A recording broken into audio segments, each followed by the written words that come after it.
l'appel. T'as un peu une autre qui s'en vient. Non, ça, c'est Partagé... moi qui l'ai mis. Non, ça, c'est As-tu partagé ta cloche? C'est ça que je vais faire. Ça sera pas long. Puis est-ce que à l'avenir, là, M. B, est-ce que je peux faire une suggestion? J'aimerais savoir plutôt quand est-ce qu'il faut qu'on coupe le son, parce que moi, des fois, mon téléphone, il sonne en même temps. OK, ben je peux le fermer moi-même si je veux. Là. Non, mais Donc, je suis capable, mais c'est juste, OK. j'aimerais savoir, est-ce que c'est directement après que tu as mis que tu as dit les directives ou c'est pendant? Oh, je Allô, peux le faire pendant. Allô? Salut! Hey, je Salut. m'excuse, Daniel. J'étais pas présente assez aujourd'hui quand on s'est parlé au téléphone. Je suis vraiment désolée. Puis là, je suis Ben. arrivée à la maison, puis là, j'ai fait à souper. Fait que j'aurais Bon, non, non. merci à Daniel. Caroline de te fait à souper. J'habite à Longueuil, je m'en vais chez vous. Oh mon Dieu, t'aurais aimé ça, puis il en reste en plus. C'est quoi? Ben, c'est des... c'est des brochettes de poulet. Ah, ben, hey, j'ai mangé du Saint-Hubert. Ouais, Ah, tant mieux! C'est bon, ça? Wow! Oui, Uber Eats est venu me le porter. Cool! Il n'y a pas de problème. Mais une Pas de bonne fois, problème. ah, Caroline, mais je te parlais de quelque chose mais hors d'onde que ça, là. Ouais. C'est mieux pas mélanger les cartes, là. Ouais. Ouais, Daniel, on parle de niaiseux puis de niaiseuses. On s'en donne à cœur joie. Ah, ouais, Je te demande de quoi il s'agit. Ouais, c'est ça. On parle des niaiseuses. Monsieur P, est-ce que ça existe, ça, des niaiseux et des niaiseuses dans le monde? Ben, des fois, ça peut nous arriver à tout le monde, hein? Ça peut nous Non, arriver. ouais, mais il peut en avoir. Mais il y en a que c'est permanent, par exemple. C'est ça l'affaire. Excusez, il y a un mot qui m'a sorti seul. Mais... On n'est Non, pas encore live. C'est correct, on n'est pas encore live, là. Non, c'est Non, ça. non, celle-là m'a sorti vite parce que elle m'a sorti vite. Désolé, c'est parce que celle-là, je pensais à Caroline quand j'ai dit ça. Quand elle a dit, c'est quoi que tu as dit à Caro déjà? Ben, qu'il y a des niaiseuses dans le Eh oui, aussitôt, j'ai pensé à une en particulier. Là, mais... Ouais, d'après moi, vous en connaissez une couple, je crois. Hey, veux-tu que je t'en présente, monsieur P? Non, il n'y a pas besoin de rencontrer une niaiseuse. Non. Non. J'ai du monde plus intéressant que ça. Ouais. C'était pour rire. J'ai du monde, mais... Oui, absolument. Donc, hey, il était 30, mes chers amis. Ouais, en live, c'est correct en live, puis je me ferme la gueule. C'est bon. OK, donc... Tabarouette, t'avais hâte que je me ferme? Ouais, OK. Là, OK. Oui, sérieux. OK, mais ça en live, là. Oui, pas de problème, mon cher. Je suis en train de... Puis appelle ton Mozart, là. Ouais. Sans problème, Mozart, tu vas voir, il s'en vient. Il est habillé comment? Ben là, aujourd'hui, ben, écoute, il mouille. Il pleut, il y a un parapluie sur la tête. Ben, pas sur la tête, il est plutôt dans les bras. Ouais. Puis qu'est-ce qu'il porte? Ben, son habit de pluie, voyons donc. Ouais, mais... Il pleut. Puis dans ses pieds? Non, là, tu veux savoir s'il porte des chouclacs. Ben oui, il porte des chouclacs encore. Ah, il a pas mis des palmes? Non, pas aujourd'hui. Puis pour rire, son lutrin. Son quoi? Son lutrin. Non, mais son lutrin, il est rentré juste à temps. Juste à temps, le mauvais temps. Il n'y a pas de rouille dessus? Non, pas du tout. Pas du tout. Parce qu'il était dans l'eau la dernière fois avec sa barre. Oui, mais j'ai mis des serres. Et puis là, le lutrin est drette. La barre est drette. Ouais. Bon. Puis t'as pris le lève-personne pour le sortir du lutrin de là? Oui, non. Mais... Ah, OK, c'est beau. Non. On est en live, là. Excellent. Bon. Appelle salut tout le monde. Salut tout le monde. Allô? Ça va bien? Oui. Donc, Caroline, Luc, on va commencer bientôt Et avec... toi, Monsieur P, ça va bien? Ah oui, ça va bien. Ça va bien. Ça pourrait aller mieux, mais ça va bien. Monsieur P, est-ce que tu aimes bien qu'on ait entendu Mozart avant de te poser une question? Ben absolument, on va entendre Mozart avant. Mozart, Ah. vas-y, allez, allez.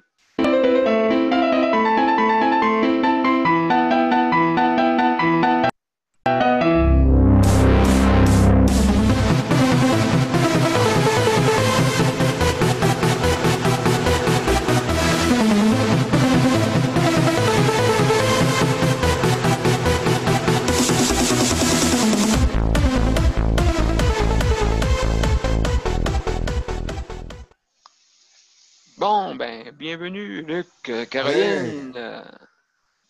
Et puis, donc... Et toi, Monsieur P, ça va bien? oui, ben, ça va bien, oui. Les circonstances, ouais. On va essayer d'améliorer tout ça, hein, l'amélioration, c'est sûr. Et puis, est-ce que je peux te poser ma question? Ben oui, vas-y, je t'écoute. Ah oui, est-ce que je me rappelle bien, on est rendu samedi, Monsieur P? Oui, on est rendu samedi, exactement, Ouais, ouais. puis j'aimerais savoir, j'ai vu que j'étais là hier, mais je n'étais pas là avant-hier. J'aimerais savoir, puis ton test de COVID-19, ça a donné quoi? Ah, c'est vrai, tu veux savoir ça? Non, j'ai pas su. Sauf que il y a C'est une pas normal, voisine. là, ça commence à être long, là. J'ai pas demandé, je vais demander. C'est comme si je voulais pas le demander, mais je vais demander certain. Parce que je vais être sûr J'aimerais que tout est savoir correct. parce que j'aimerais savoir pour il y a une raison. C'est pas pour rien que je te pose cette question-là. Est-ce que tu as regardé sur Facebook aujourd'hui? Ah oui, un peu. Est-ce que tu es au courant de quelque chose? Non, mais tu me l'expliqueras tantôt, mon cher Luc, si Ouais, tu non, mais c'est veux. parce que ça rentre pas dans une chronique, c'est pour ça.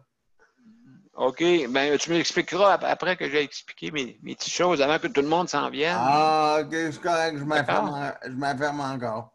Ça sera pas long, mon cher ami. Caroline, elle doit rire, elle.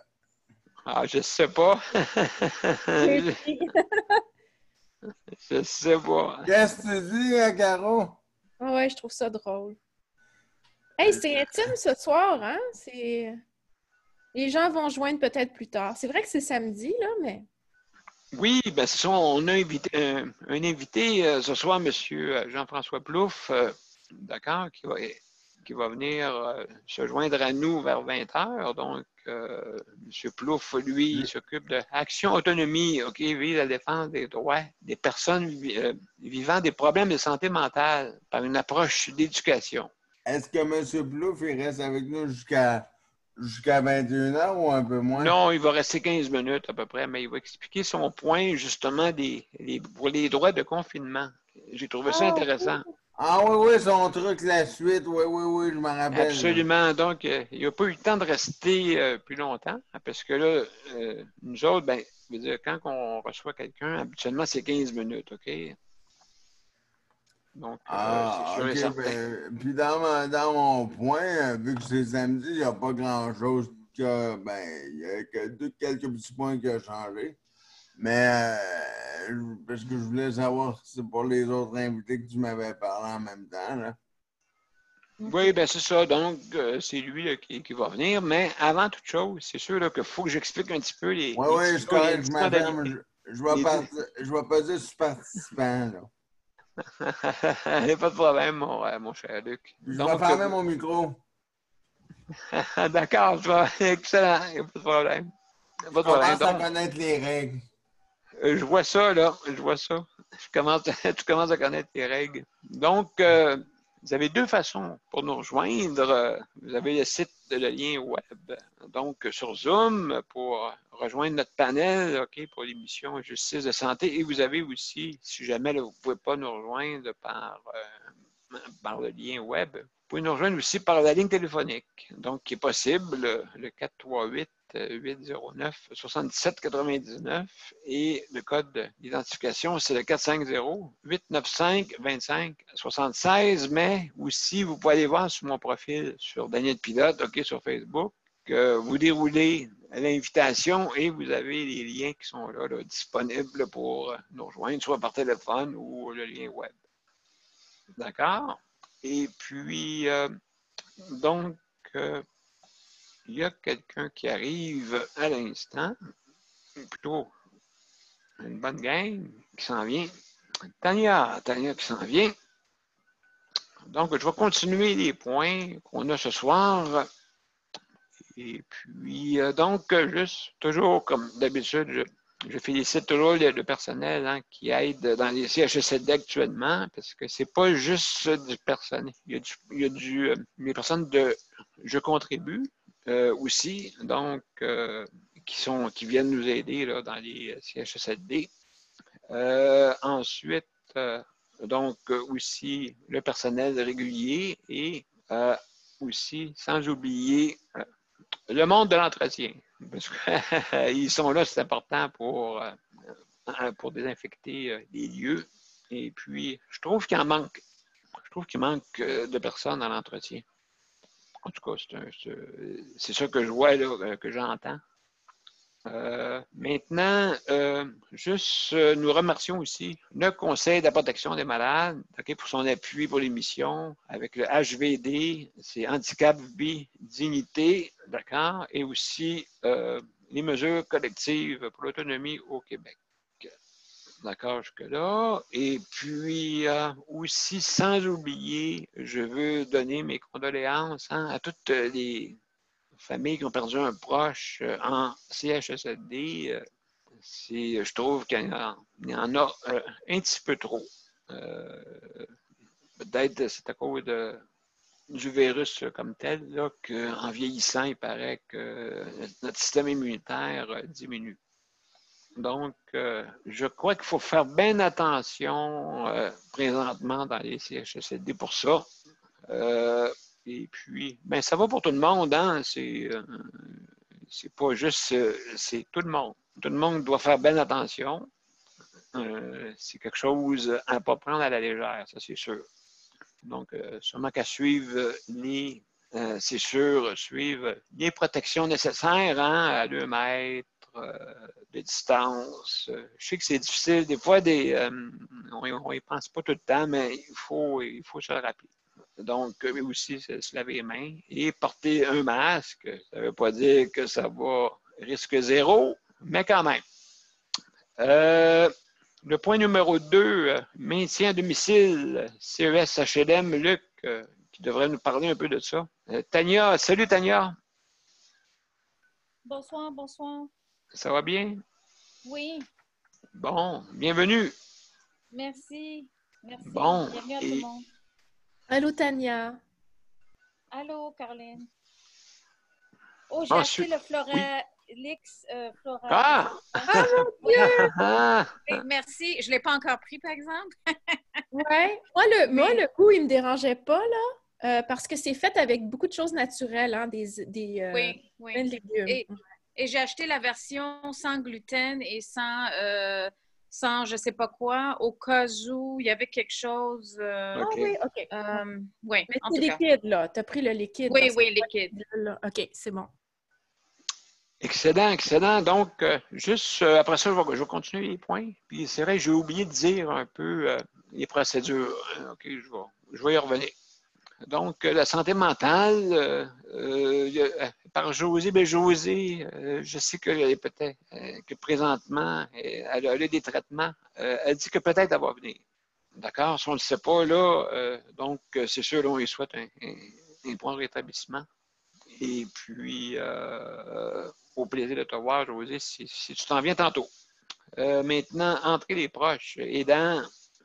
Caroline, elle a visité un peu, je pense, sa mère aujourd'hui. Oui, il y a beaucoup de choses à dire. Ben, oui, ben mon Dieu. Parfait, oui. Améliorons sérieux. Ensuite, le CHSLD. OK. Et après ça, si ça dépend du temps, parce qu'il y a M. Plouffe qui va arriver vers les 8 heures. Donc, à 8 heures, il devrait venir. Après ça, on a les RPA, OK, résidences privées pour aînés, ressources intermédiaires de type familial, habituellement, c'est EOL qui nous parle de ça. Maintenant, il y a José, justement. José s'en vient! Ah, ben, je suis bien content. Super! Oui, elle est là. Elle est là. Excellent. Allô, José? Oh, elle se connecte, là. Ouais. Oui, exact. Oui, c'est ça que j'attendais juste ça. OK. Allô, José? Hey, José! Allô, José! Allô, Oui, José! bonsoir. Comment ça va? Ouais, un petit peu mieux. Tranquillement pas vite. Ah, ben écoute, tant mieux, tant mieux. On est bien content de ça. On est bien heureux de te voir, José. Tant que ça se règle, vaut mieux tard que jamais. Exactement. Exactement. Donc, j'étais rendu à expliquer les procédures, d'accord? Donc, j'ai oublié de le faire avant. Bon, il n'y a rien de parfait, comme on dit. Et puis, donc, sûrement que si vous voulez, quand que vous êtes sur le panel, vous avez participé en bas. Vous cliquez dessus et il y a une fenêtre qui s'ouvre à droite. Et puis, vous avez main levée. OK, quand que vous voulez dire un commentaire, on lève sa main, OK, pour pas que tout le monde parle en même temps. Et puis, habituellement, on fait le tour, là, le tour des mains levées, comme on dit, si vous avez des questions. Maintenant, vous avez 1 minute, OK? Quand que vous avez, au bout d'1 minute, vous allez entendre un petit scintillement de cloche pour vous dire qu'il vous reste à peu près 15 secondes à essayer de suivre ça, parce que des fois, c'est sûr, quand on est, comme surtout après, on est en feu. on est en feu vers la fin. Fait que donc, c'est sûr et certain là, que essayer de suivre ça comme ça, s'il y a du temps libre, on va aller dans le temps libre. Et puis, donc, il y a Daniel qui s'en vient aussi. Je ne sais pas, Daniel, es-tu là? Non, pas encore. Son audio est en train de s'ouvrir. Voilà, salut Daniel, ça va? Bonjour, toi, ça va bien? Oui, ça va bien, la gang est là. OK. Et puis, là, je l'étais rendu à expliquer les mains levées. OK, quand vous avez une chronique, c'est 5 minutes. À 20 h, on a notre invité. N'oubliez pas, M. Jean-François Plouffe, qui va être là tantôt vers les 20 h.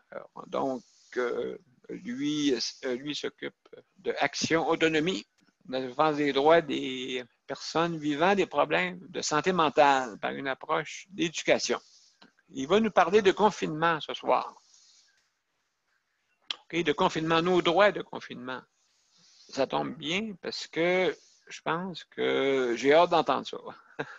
Important. Et puis, donc, seulement que fermez toutes vos cloches. Quand vous avez une intervention, essayez d'y penser de le fermer. D'accord? Et puis, juste pour vous dire que ce soir, Jean ne sera pas là, parce qu'à tous les samedis, il n'est pas là. D'accord? Donc, Jean ne sera pas là pour ce soir. Et puis, j'ai parlé cet après-midi, fait que tout va bien. Tout va bien pour lui. Maintenant, on va aller. Le premier point. Luc, tantôt, je sais que tu avais des petites choses à dire concernant. Explique-moi ça, là. Tu es allé voir quoi sur Facebook ou quoi? Qu'est-ce qui est arrivé? Tu parles de quoi, là? Tantôt, tu me disais pour Facebook, tu avais de quoi à rajouter.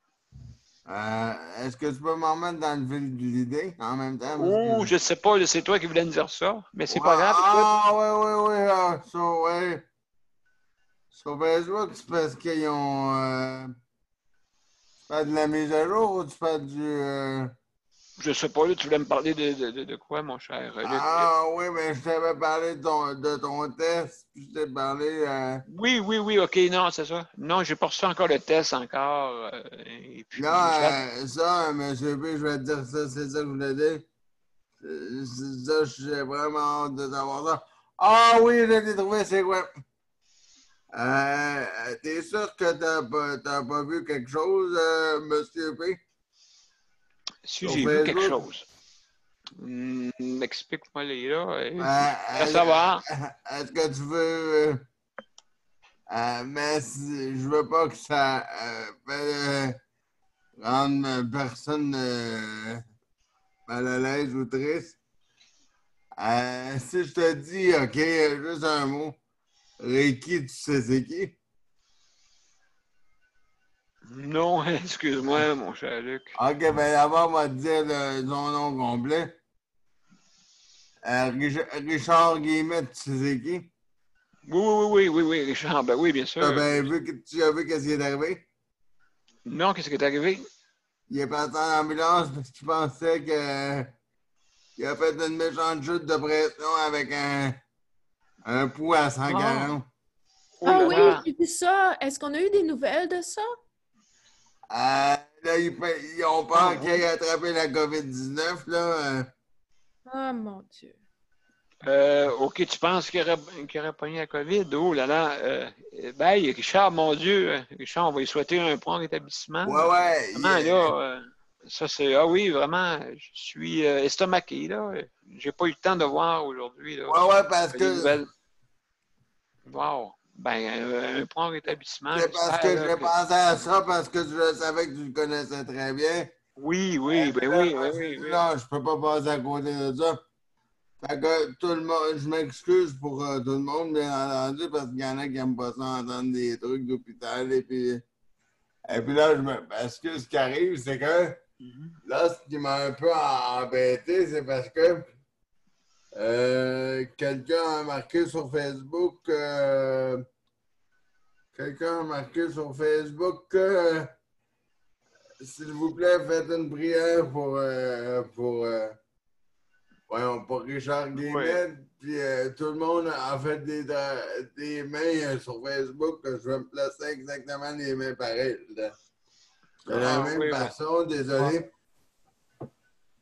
Et tout le monde a fait comme des mains comme qui fait une prière.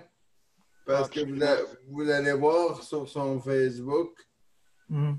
il y a quelqu'un qui a écrit des choses. Si quelqu'un s'attend d'aller voir, il peut y aller voir.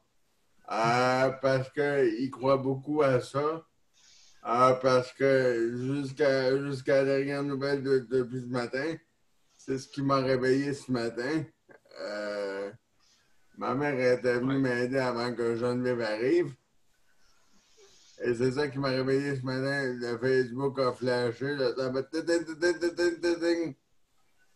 Je me voyons, qu'est-ce qui se passe là? Richard Guillemette est à l'hôpital à Saint-Jean, où je sais pas s'ils l'ont transféré, mais là, OK. en plein régime, l'ambulance, la sirène, les flashs, puis Eh, mon Dieu. Fait que là, j'ai dit, j'espère que M. B est allé faire un tour sur Facebook, mais là, Non, j'ai pas eu le temps aujourd'hui d'aller sur Facebook. Il y a beaucoup de personnes qui m'ont écrit toutes sortes de choses. mais comme je sais que ça n'avait peut-être pas sa place à être exprimé, mais je me suis dit, j'ai comme pas le choix parce que là, j'ai dit. Ouais. Ah ben écoute, ben merci Luc Merci, Luc. de me faire part parce que des fois on n'est pas tous en même temps sur Facebook. Ouais, mais je suis désolé parce que ça n'avait pas ça n'embarquait pas dans aucun point. Ben merci. Je suis Merci, Luc. désolé. Merci Ah ouais. énormément, Luc. Ben oui, parce que je sais, Richard, il s'occupe de tellement de choses. Il s'occupe des gens, surtout ici à Saint-Jean, parce qu'on est, on est à la même place. Oui, mais imagine-toi comment moi je me suis senti après. Parce que quand je me suis dit, ben là, parce que j'ai vu que tu n'étais pas allé puis, sur Facebook. Parce que là, il y avait 140 personnes qui avaient cliqué un paquet d'affaires. Et puis Non, là, mais c'est sûr, des encouragements. Hein? ouais. Et puis là, je me suis dit, ben, coûte que coûte, je ne sais pas comment je vais embarquer ça sur le sujet, mais j'ai dit, ça n'embarque pas dans aucune chronique, aucun rien, mais là, j'ai dit, j'ai pas le choix. J'ai dit, je ne vais pas garder ça. Je voulais bien le garder un moment donné, mais je me suis dit, j'ai pas le choix de l'embarquer là-dedans parce que là, j'ai dit, peu importe, c'est quand même l'ami de tout le monde, c'est une personne handicapée, tout ça, mobilité réduite. Mets-toi dans des Ouais. meilleurs mots que moi, en situation de handicap.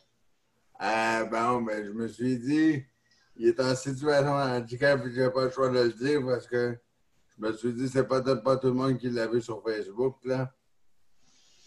Ouais, Ben, absolument. j'ai trouvé ça ce matin, ça m'a mal réveillé. J'étais pas, je me sentais pas bien à l'aise. Donc, quand le téléphone a sonné, là, elle t'éteigne tout le matin, là, déding, Facebook, déding, là. Ah ben, c'est sûr et certain. C'est sûr qu'aujourd'hui, j'avais une autre pensée. J'étais avec Danny, mon autre fils. Et fait que j'ai pas été regardé trop. C'était sa fête aujourd'hui. Donc, c'est pour ça que j'ai pas.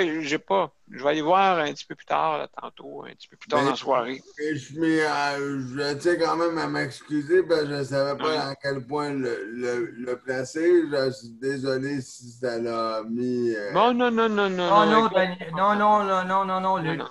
C'est Non, important. c'est important, ça. Oui, absolument.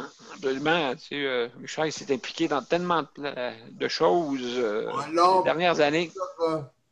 Pour être sûr qu'on personne ne se trompe, on parle bien de Richard Guillemette, là. Oui. Absolument. Absolument. On est tous avec lui. Tous avec lui. Oui. J'ai envoyé des bonnes pensées aujourd'hui. Hey, c'est Ouais, drôle, là, mais j'ai tousse des fois par bout, puis je suis fatiguée. Mais ça se pourrait quasiment pas que j'ai la COVID, là. Non, mais là, il ne faut pas passer tout ça Non. parce C'est pas tout. à chaque fois, Tout n'est pas la COVID. À chaque fois qu'on a un fait de travers, on va penser qu'on a la COVID. si je pense ça à chaque fois que je tousse, là, ben, je l'aurais bien à peu près 400 fois. Ouais. Non, mais quand on apprend une nouvelle de même, c'est sûr que ça nous fait tout de quoi, là. Hein? Oui. C'est sûr. Donc, écoute, Des prières, désolé. juste pour dire, Luc, on est tous avec toi, mon cher Richard, et puis les prières aussi pour toi, vraiment, là, pour que tu puisses, que ça soit pas grand-chose, soit-on là, parce que là, c'est juste, c'est sûr là, qu'il ne peut pas le savoir tout de suite immédiatement, à moins qu'il le savait avant, mais je ne penserais pas. D'après moi, ils vont faire des tests pour lui, là, pour vérifier, voir si c'est ça. Et puis, soit-on là que ce soit pas ça. Non, Donc, on va souhaiter de prières. tout cœur que ce n'est pas la COVID-19. Exact. Et je sens que Tania, elle se peut plus, là. Elle a la main levée, là, depuis longtemps, là. Bon, ben voilà, Tania. Vas-y, Tania.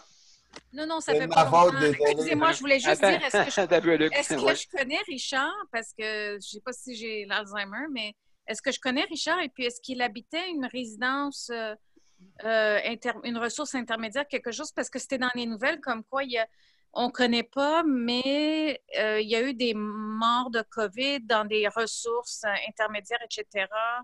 Donc, je me demande si je le connais. Premièrement, est-ce qu'il était venu dans ce show-là où il habite Oui, une il est déjà ressource? venu. Oui, il est déjà venu. Il est déjà venu, Ouais. ouais. Ouais, une fois. Ouais, il est déjà Et puis, venu est-ce une qu'il fois. habite une ressource intermédiaire? Non, il habite chez lui à Saint-Jean dans sa maison. Oui. Oh! Donc, excusez, il y a M. Jean-François Plouffe qui arrive. Fait que donc. Désolé, j'ai. Ouais, pas de problème. Pas de problème. Il s'en vient bientôt. Mais fallait mieux que je le dise, je ne pouvais pas. Ben, merci, Luc. Aucune cachotterie sur ça, moi je niaise pas avec ça. Merci, Luc. Oui, Bonjour, bonjour. Bonjour, M. Plouffe, comment ça va? ça va bien vous? Ben oui, ça va bien. Bienvenue Ah, à notre émission. ben, merci de m'avoir invité à nouveau. Oui, parce que justement, la semaine passée, on avait, hein, comme on dit, on n'avait pas été au bout là, de notre chronique par rapport au confinement et les droits. Hein. C'est ça que vous vouliez parler ce soir. Là. Et ça intéresse pas mal de monde aussi. Est-ce qu'on est nombreux ce soir? On est combien de personnes? Ah, ce soir, ben plus on est en direct Mhm, sur Facebook. Là, mhm. présentement, on est sept personnes. OK. Plus des gens sur Facebook. Oui, c'est ça, oui, Bon, absolument. excellent. Donc, OK, oui, alors on ben, débute maintenant? ouais, absolument. Alors, Donc, la dernière fois, vous vouliez parler d'un ben, c'est sujet là, ça. La important. dernière fois, je vais juste revenir un petit peu pour ceux qui ne nous connaissent pas sur ce qu'on fait très Oui, rapidement. On est un groupe de Action Autonomie, le nom de notre groupe, le collectif pour la défense des droits en santé mentale. Donc, nous, notre mission, c'est de prendre fait et cause pour les personnes qui vivent de la discrimination ou du déni de leurs droits à cause d'un diagnostic qu'elles auraient en psychiatrie ou en santé mentale. Donc, nous, on les croit, ces personnes-là, on les écoute, puis on les aide systématiquement, peu importe la situation dans laquelle ils sont. On ne porte pas de jugement sur ce qu'ils ont, sur ce qu'ils font, sur ce qu'ils pensent. On est là pour les aider et pour être en quelque sorte leur porte-parole. Donc, évidemment, on travaille sur beaucoup de... On existe depuis 25 ans, d'ailleurs, d'abord. Et donc, on travaille beaucoup, entre autres, sur les questions de garde en établissement, les gens qui sont privés de leur liberté dans les hôpitaux et tout ça. On sait à quel point c'est difficile d'être privé de sa liberté, de vivre un enfermement dans un lieu qu'on n'a pas choisi et duquel on ne peut pas sortir. Donc, ce qui m'amène aujourd'hui, finalement, c'est de vous parler de ce qui continue de se passer, mais de ce qui s'est passé beaucoup depuis la mi-mars autour du confinement des personnes exact. qui ont un diagnostic en santé mentale. Donc là, il ne s'agit plus d'enfermer seulement certaines personnes dans des hôpitaux avec l'autorisation du tribunal, il s'agit d'enfermer tout le monde dans des conditions qui sont difficiles à vivre, dans des espaces très exigus souvent. Puis c'est des gens qui ont des fragilités émotionnelles, évidemment. Donc, tout le monde, ça nous a joué un peu sur les émotions, toute cette histoire-là. Bien, eux, ils avaient déjà une fragilité au niveau de leurs émotions et on leur en a ajouté une couche assez considérable. Oui, Donc, le confinement, il s'est passé très, très, très rapidement. D'une journée à l'autre, il y avait le 12, autour du 13-14 mars, on vivait encore normalement. Et le 15 mars, tout s'est arrêté. Les gens ont été brutalement empêchés de sortir des résidences, des ressources d'hébergement dans lesquelles elles vivaient, sans trop qu'on leur explique pourquoi. Et elles sont habituées, ces personnes-là, à subir de l'autoritarisme. Là. Les gens qui gèrent ces résidences-là font souvent preuve d'excès d'autorité, de notre point de vue, oui, envers les gens. Parce qu'il faut savoir que ces résidences-là, ça sert surtout à faire progresser les gens vers plus d'autonomie, en principe. Et dans bien des endroits, ça les fait régresser vers moins d'autonomie parce qu'ils sont soumis à des règles tellement strictes qu'ils n'ont plus du tout d'espace là, pour vivre leur vie. Donc, ce déconfinement-là, il a amené un excédent d'autorité par-dessus ce qui existait déjà chez ces gens-là. Ce qu'on a constaté rapidement aussi, c'est que dans la plupart des ressources, il n'y avait pas de cas de COVID-19 actifs. Donc, ça n'était pas ce qu'on a appelé plus tard des zones chaudes. Et quand ça en est devenu, c'était à cause, non pas des personnes elles-mêmes, mais des membres du personnel de la santé et des services sociaux. oui. Le ministère et les établissements de santé et services sociaux ont mis beaucoup, beaucoup de temps avant d'arrêter la circulation de leurs employés dans les différentes ressources. Donc, les gens, comme à l'habitude, allaient rencontrer leurs patients, ce qui était correct, sauf que c'est eux qui ont qui ont amené le virus dans les hôpitaux, finalement, et dans les ressources d'hébergement, là où ça s'est fait. Donc, ces gens-là, les employés, les travailleurs sociaux, les ergothérapeutes, les éducateurs spécialisés, il y avait une grosse partie de leur travail qu'ils auraient pu faire en télétravail dès le début. Mais leur employeur leur a dit non, non, non, non. Et chez nous, on ne fait pas ça du télétravail. On ne peut pas vous surveiller, puis vous allez perdre votre temps. Fait que vous allez continuer d'aller sur le terrain comme à l'habitude. Donc, les établissements de santé, ils ont, de notre point de vue, une grande responsabilité dans la propagation du virus, dans le réseau de la santé en général, puis dans le réseau de la santé mentale en particulier. Ça a du sens. Oui.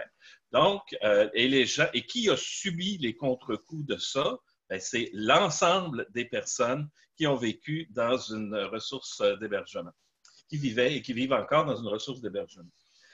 Et en quoi ce confinement-là a été abusif? C'est que dès la mi-mars, autour du 19-20 mars, le ministère, la Direction de la santé publique a émis des directives pour les gens qui vivent dans ce qu'on appelle des RTF-RI. Je ne sais pas si vous êtes familier avec le jargon, mais c'est des ressources de type familial et des ressources intermédiaires. Donc, on a émis des directives autour de ces gens-là. Et on leur a dit, et effectivement, il y a des gens âgés, des gens de plus de 70 ans, des gens qui peuvent avoir des différentes formes de problèmes de santé physique qui leur amènent une vulnérabilité. Puis effectivement, il faut être prudent avec ces gens-là, puis il faut, si l'ensemble de la société était confinée, bien, il fallait que ces gens-là soient confinés aussi. Mais que disait la directive?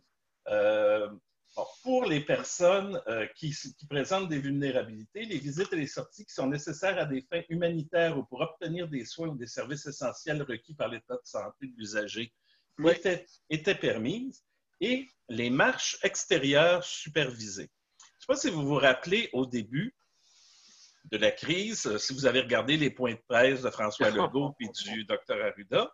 Absolument. Il disait souvent, allez prendre une marche, c'est bon pour la santé. Le virus, il ne vous sautera pas dessus comme ça à l'air libre, là, il n'y a à peu près pas de danger de contracter la maladie. Donc, allez prendre une marche, tenez-vous à distance, mais promenez-vous à l'extérieur, faites un petit peu d'exercice physique, c'est bon pour vous. Donc, la Direction de la santé publique l'avait prévu ça aussi pour les gens qui sont en ressources d'hébergement. Et il disait même pour les personnes qui ne présentaient pas de risque particulier, qui avaient moins de 70 ans, qui n'avaient pas de conditions problématiques physiques particulières, on disait donc qu'on permettait les sorties et on permettait même les marches extérieures. Et là, je cite, ce n'est pas des choses que j'invente, c'est écrit, j'ai la directive devant moi. Et on permettait tout le long, là, depuis la mi-mars, on permettait les marches extérieures, supervisées ou non, selon la condition ou la problématique de l'usager. Donc, ce que ça veut dire, c'est que si une personne avait l'habitude de pouvoir aller prendre une marche à l'extérieur par elle-même, bien, elle devait continuer à prendre une marche à l'extérieur par elle-même. Et ce n'est pas ce qui s'est passé. Jusqu'à la fin mai, la plupart des gens ont été confinés sans avoir le droit de sortir, même de regarder par la fenêtre des fois. Il y a des gens qui ont été tenus dans des espaces clos sans fenêtre.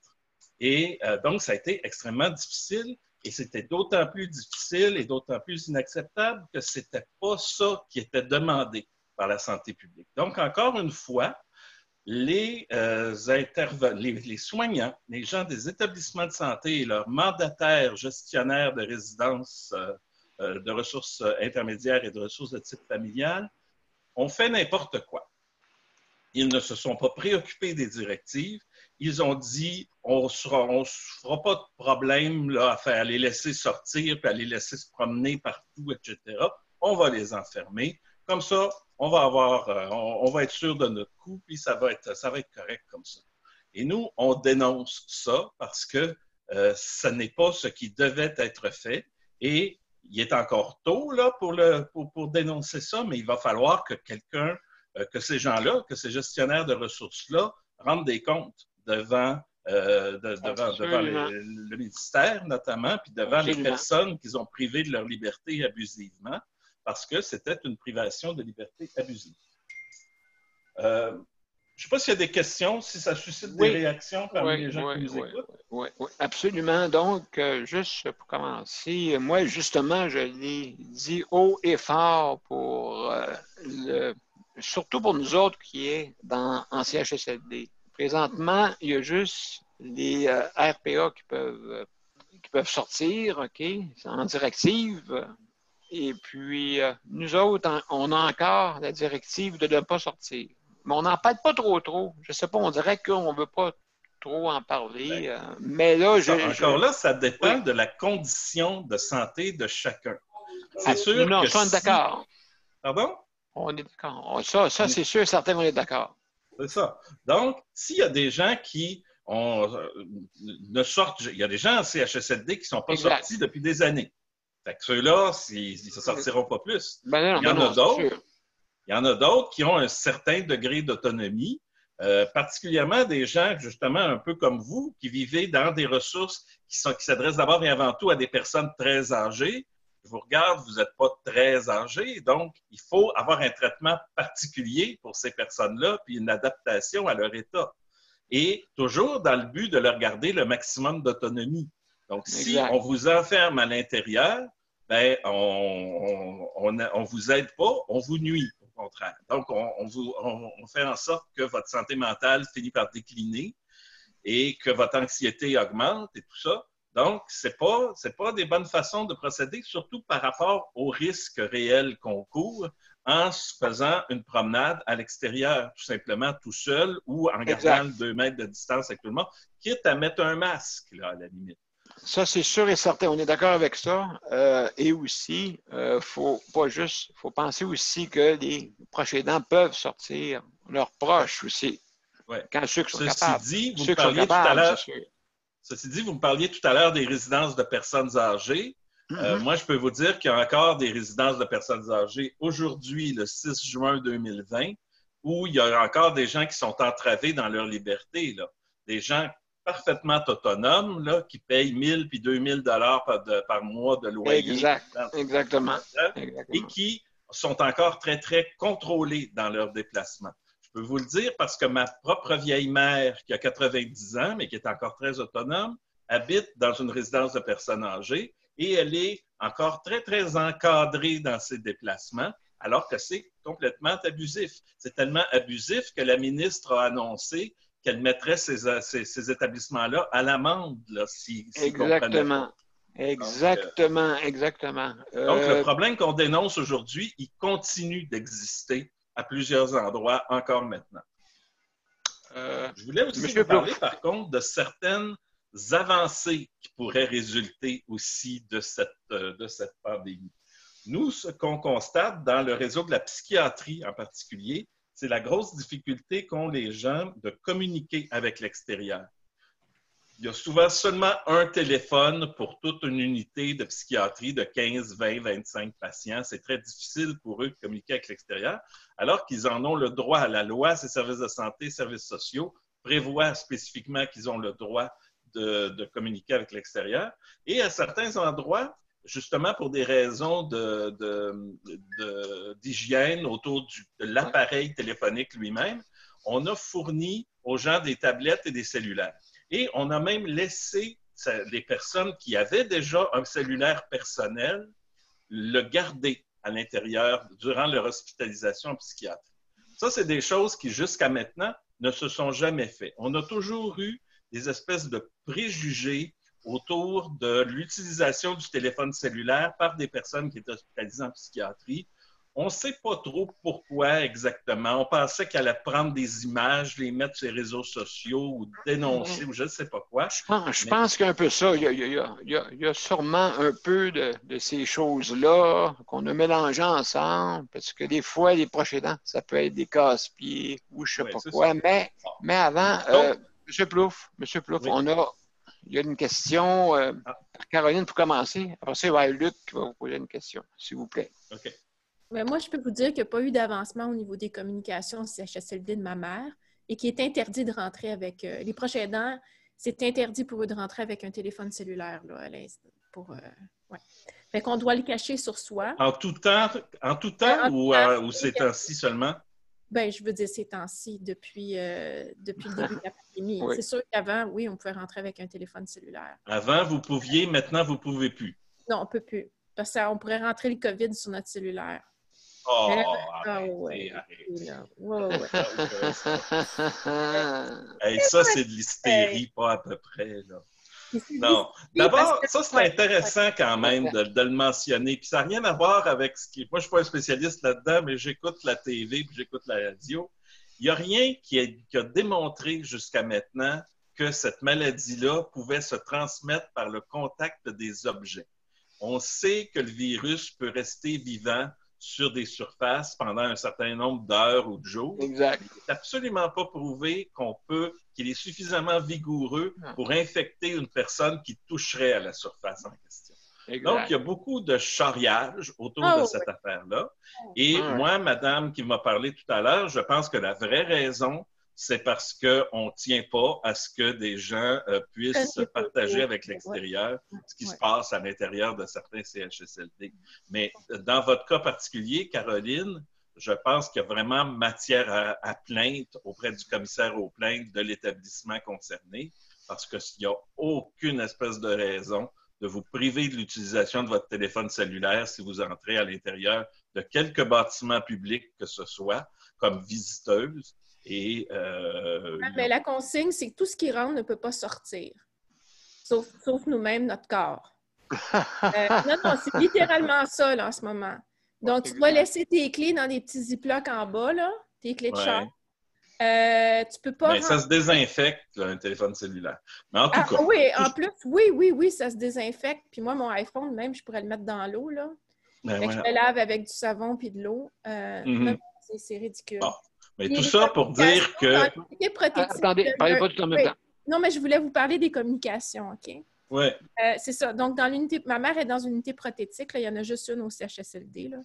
Puis, il y a un téléphone commun pour tout le monde. Tout de suite, on nous a découragés d'installer un téléphone dans la chambre. Il n'y a personne qui a un téléphone dans sa chambre. Puis quand le téléphone sonne, là, dans la zone commune, là, personne ne répond. Là. C'est très rare qu'un préposé va prendre le téléphone. Et puis, le ministère disait qu'il devait avoir des meetings Zoom. Là.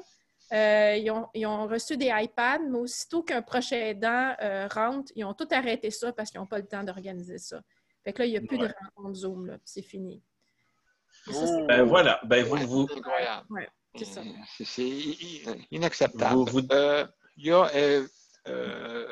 a aussi... un instant, il y a Luc. Vas-y, on t'écoute. Après ça, Daniel. Oui, ma question est pour M. Jean-François. Je vous écoutais parler tantôt là, d'une résidence pour personnes âgées, mais moi, j'habite dans un HLM sur la rue de la Bonté à Longueuil. Et puis là, il y a des agents de sécurité qui ne sont pas des vrais agents de sécurité. Ils ont mis pour faire un contrôle, puis là, ils disent « Non, Luc, tu fais pas ça. Luc, tu fais pas ça. » Au début de la pandémie, il fallait que je mette mon nom sur une liste. Quand je sortais pour aller au magasin, là, il marquait comme ça. Je vais vous faire la démonstration, vous allez rire, là, mais c'est pas drôle. Là, j'arrivais pour partir à maintenant aller faire des commissions, peu importe laquelle. Là, il disait « Ben là, où est-ce que vous en allez? » Fait que là, j'arrivais à la table de l'agent de sécurité, qui c'est pas un agent de sécurité, peu importe.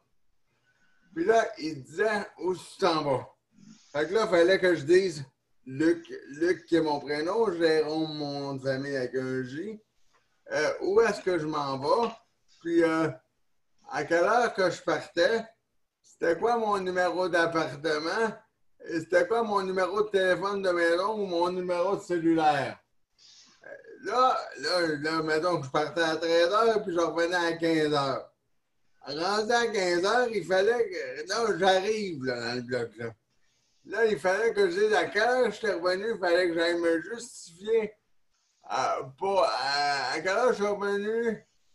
Est-ce que ma sortie, elle a été enregistrée sur le document? Et puis là, il fallait que mon entrée soit justifiée sur le document. Puis moi, j'ai une employée, chaque emploi de service avec moi à la maison. Ça a été toute une histoire pour qu'elle puisse rentrer parce que là, si vous voyez hier un exemple, j'étais pas. Elle n'était pas à la maison. Ma mère a voulu venir m'aider. Ça a été toute une histoire compliquée parce que moi, j'ai la paralysie cérébrale néonatale et puis, ma propre mère ne pouvait pas rentrer parce que c'était un aidant, pas un aidant, un CES, un employé de chaque emploi de service ou une personne pour aider par appartement. Ouais. Imaginez-vous bien ça. J'ai voulu aller à la salle de bain, ma préposée était trop loin. Il a fallu que j'appelle la police de Longueuil pour que la police de Longueuil. Là, j'ai dit, ben là, premièrement, il a fallu que j'appelle au 911 pour qu'il. Il a fallu que j'appelle au 911 pour qu'il. Là, ils m'ont dit, on ne peut pas faire. Je viens de t'aider. Vous aider. Ils voulaient m'envoyer l'ambulance pour m'aider, mais j'ai dit, ben d'accord, mais je veux juste aller à la salle de bain.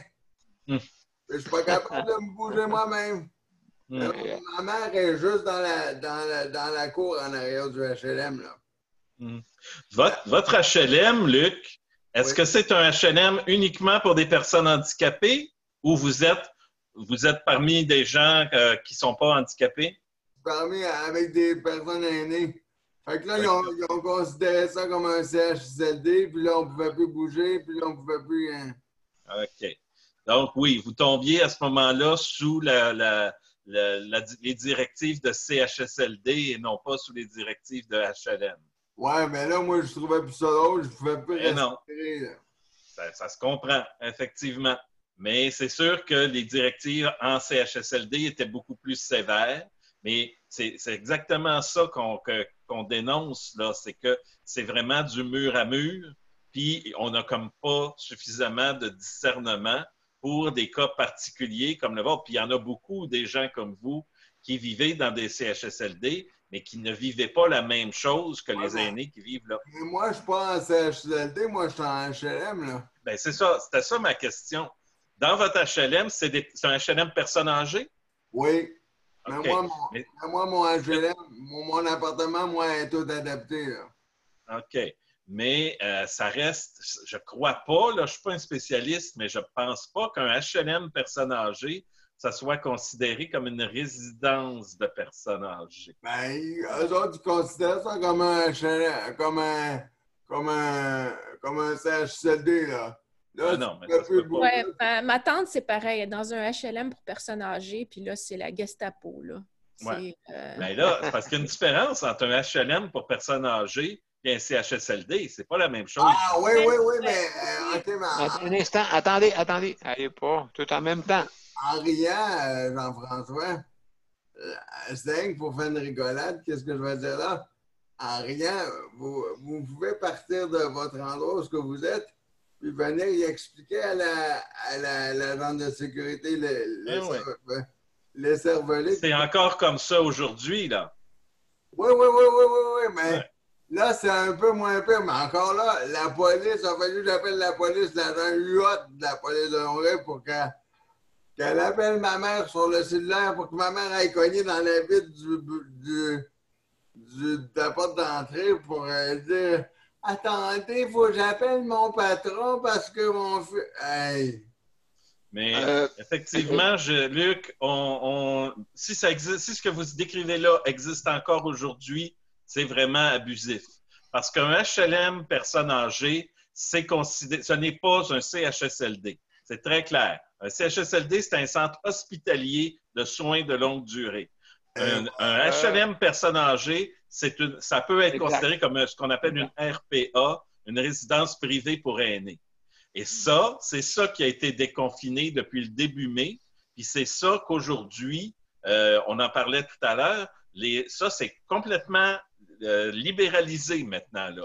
Les gens peuvent sortir et entrer, aller prendre des marches, faire leurs courses à l'extérieur, etc., sans contrainte particulière. Et certainement pas en disant où ils vont et quand est-ce qu'ils reviennent. Monsieur Plouffe, on exagère. Est-ce que votre témoignage démontre qu'on continue d'exagérer? Excusez-moi, on va aller à ceux qui ont levé leurs mains. Donc, il y a Daniel, vas-y, on t'écoute. Bonjour, M. Plouffe. C'est ça. Qu'est-ce que j'ai à vous demander?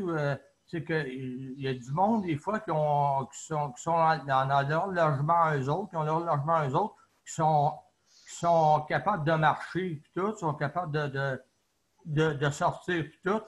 Puis, en quelque part, on dirait que le gouvernement a fait peur à ces gens-là. Parce que, déjà là, ces personnes-là étaient déjà malades avant, ou il y avait des problèmes de santé avant. Mais ces gens-là, depuis ça, là, ben, les personnes, là, ben, ils ne veulent plus sortir. Puis ça leur a causé des problèmes de santé. Ça les a empirés, ces gens-là. Ça leur a empiré, ces gens-là, parce que ces gens-là avaient déjà des problèmes de santé. Ça les a empirés parce que la personne ne pouvait pas marcher. La personne, elle voulait sortir, puis tout, mais l'état de santé de la personne, ben, elle l'a empiré. Parce que par rapport qu'elle n'a pas sorti, elle n'a pas fait d'exercice, qu'est-ce qu'il fallait qu'elle fasse? Les personnes, qu'est-ce qu'ils font? Mais là, en quelque part, aujourd'hui, des fois, le gouvernement a empiré ces cas-là. Ils ont fait peur à ce monde-là. Puis il y a aussi, qu'est-ce qui est arrivé? C'est que ça a joué sur le moral et le mental de ce monde-là aussi. Mais c'est ça qui est arrivé. Puis là, aujourd'hui, ben, ils sont encore craintifs, de ce monde-là. J'entendais ce matin les résultats d'un sondage qui a été fait au Québec et il semble qu'il y a 20% de la population qui, depuis le début de ces événements-là, a développé un problème de santé mentale. Du moins des gens qui se perçoivent comme ayant, depuis le début de la pandémie, un problème de santé mentale qu'ils n'avaient pas avant. Donc, effectivement, ça a joué beaucoup sur la santé mentale des gens et c'est pour ça que il y a tout un équilibre assez délicat à avoir là-dedans. C'est sûr qu'au début, la priorité, c'est de stopper la contagion. Puis pour faire ça, oui, les méthodes de confinement sont efficaces. Mais c'est pour ça qu'on ne peut pas rester non plus indéfiniment cloîtrés dans nos maisons puis dans nos logements parce que ça amène toutes sortes d'autres problèmes, justement. Des problèmes de santé mentale, des problèmes... Exactement ce que vous dites, là, des gens qui font plus d'exercice, qui perdent des acquis, etc. Donc, c'est pour ça qu'on les déconfine. Mais ce qui se passe dans beaucoup de ressources du genre de celles dont on parle, c'est qu'on refuse de déconfiner les gens. On dit, le restant de la planète, le restant du Québec a le droit d'aller se promener sur la rue, mais pas vous. Vous êtes, il n'y a pas de raison, mais moi, j'ai décidé que vous n'aviez pas le droit ou que si vous pouvez y aller, ben vous allez y aller, mais à mes conditions à moi. Et ça, c'est des attitudes qui sont complètement abusives et qui sont très répandues un peu partout dans les ressources d'habitation au Québec. Monsieur Plouffe et Daniel, juste, on va, parce qu'il y en a d'autres qui ont les mains levées. D'accord? On va laisser la chance à tout le monde. Okay. Tania, c'est à toi. Oui, excusez-moi de changer un peu de sujet, mais je voulais vous demander, vous savez, concernant l'augmentation des préposés dans les CHSLD, on ne parle pas d'augmentation des médecins. Moi, chez ma mère, CHSLD, il y avait un médecin qui travaillait dans une clinique et en plus qui travaillait à l'hôpital à l'urgence, puis en plus au CHSLD. On le voyait à peine durant l'année, à peine. Et durant l'épidémie, il travaillait à l'urgence aussi. Et ça, c'est une chose. Il y a une pénurie grave de médecins dans les CHSLD. Et aussi, le fait qu'il y a des gens qui ont le COVID dans les CHSLD, mais on le cache aux résidents. Moi, je n'ai pas su que ma mère, sa voisine, avait le COVID. Je ne savais pas qu'il y avait 3 cas de COVID déjà. On nous dit qu'on est confiné, on est en sécurité. C'est faux. C'est mieux d'aller chez nous parce que le gouvernement ne nous protège pas. Au contraire, il est négligent. Pourquoi? Parce qu'il y a le COVID dans la chambre et il laisse ma mère pendant 4 jours à prendre un risque de perdre sa vie. Pas juste ma mère, il y a d'autres amis, leurs mères aussi ont subi le même sort, malheureusement décédées, parce que la voisine avait le COVID. Il n'y avait même pas une petite, je veux dire, il n'y avait même pas une, comment est-ce qu'on peut dire, il n'y avait rien qui séparait les deux. Alors que moi, il y avait une simple quelque chose qui séparait ma mère et sa voisine. C'était vraiment un joke. Et puis, on a mis ma mère en danger et la santé publique ne pouvait rien faire sur le CHSLD. Alors, pour dire que c'est une directrice, une bureaucrate qui était jadis une infirmière, qui décide quoi faire avec la vie de ma mère et le médecin me dit, moi, je ne peux pas l'isoler, je ne peux pas dire quoi faire à l'administratrice, c'est elle qui décide de l'isoler.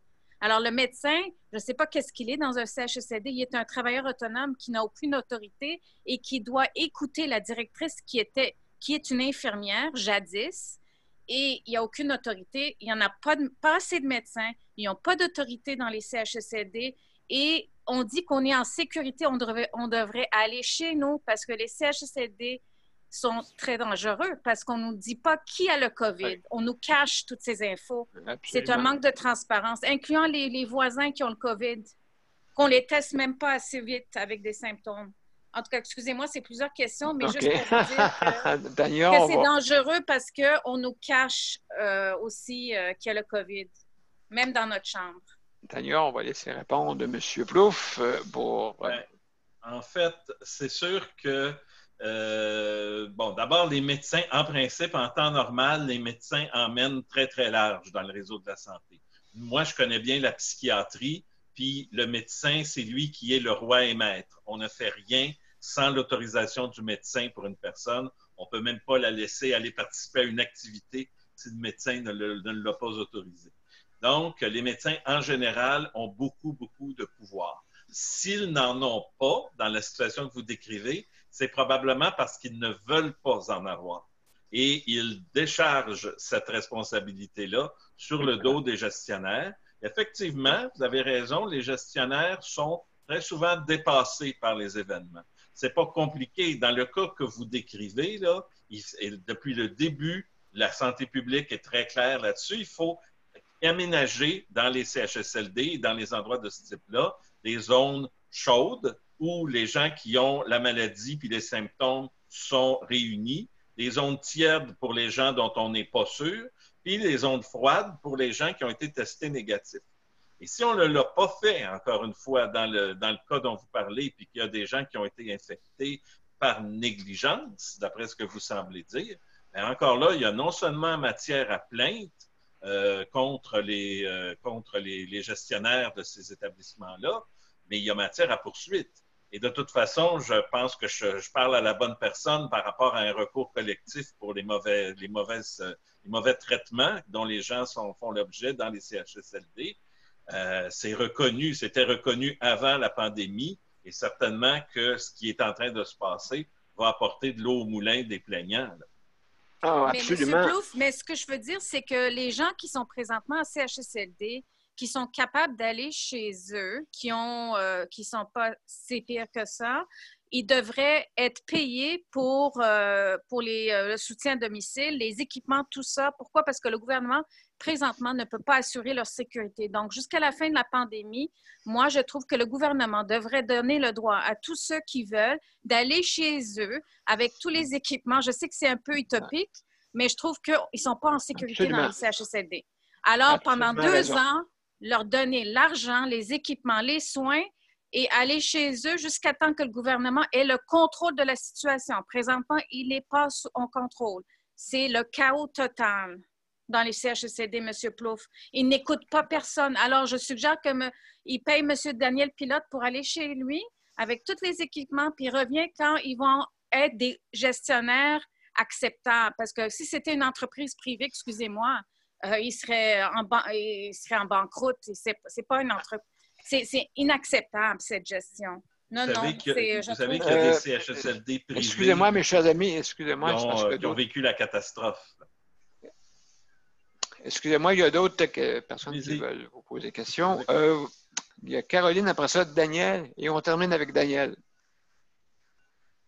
Oui, Donc, merci Tania pour ton intervention. Oui, effectivement, je suis d'accord avec toi que là, si tu... Donc, on n'a pas le droit de sortir, puis si on sort, mais il ne faut pas qu'on revienne avant la fin de la pandémie.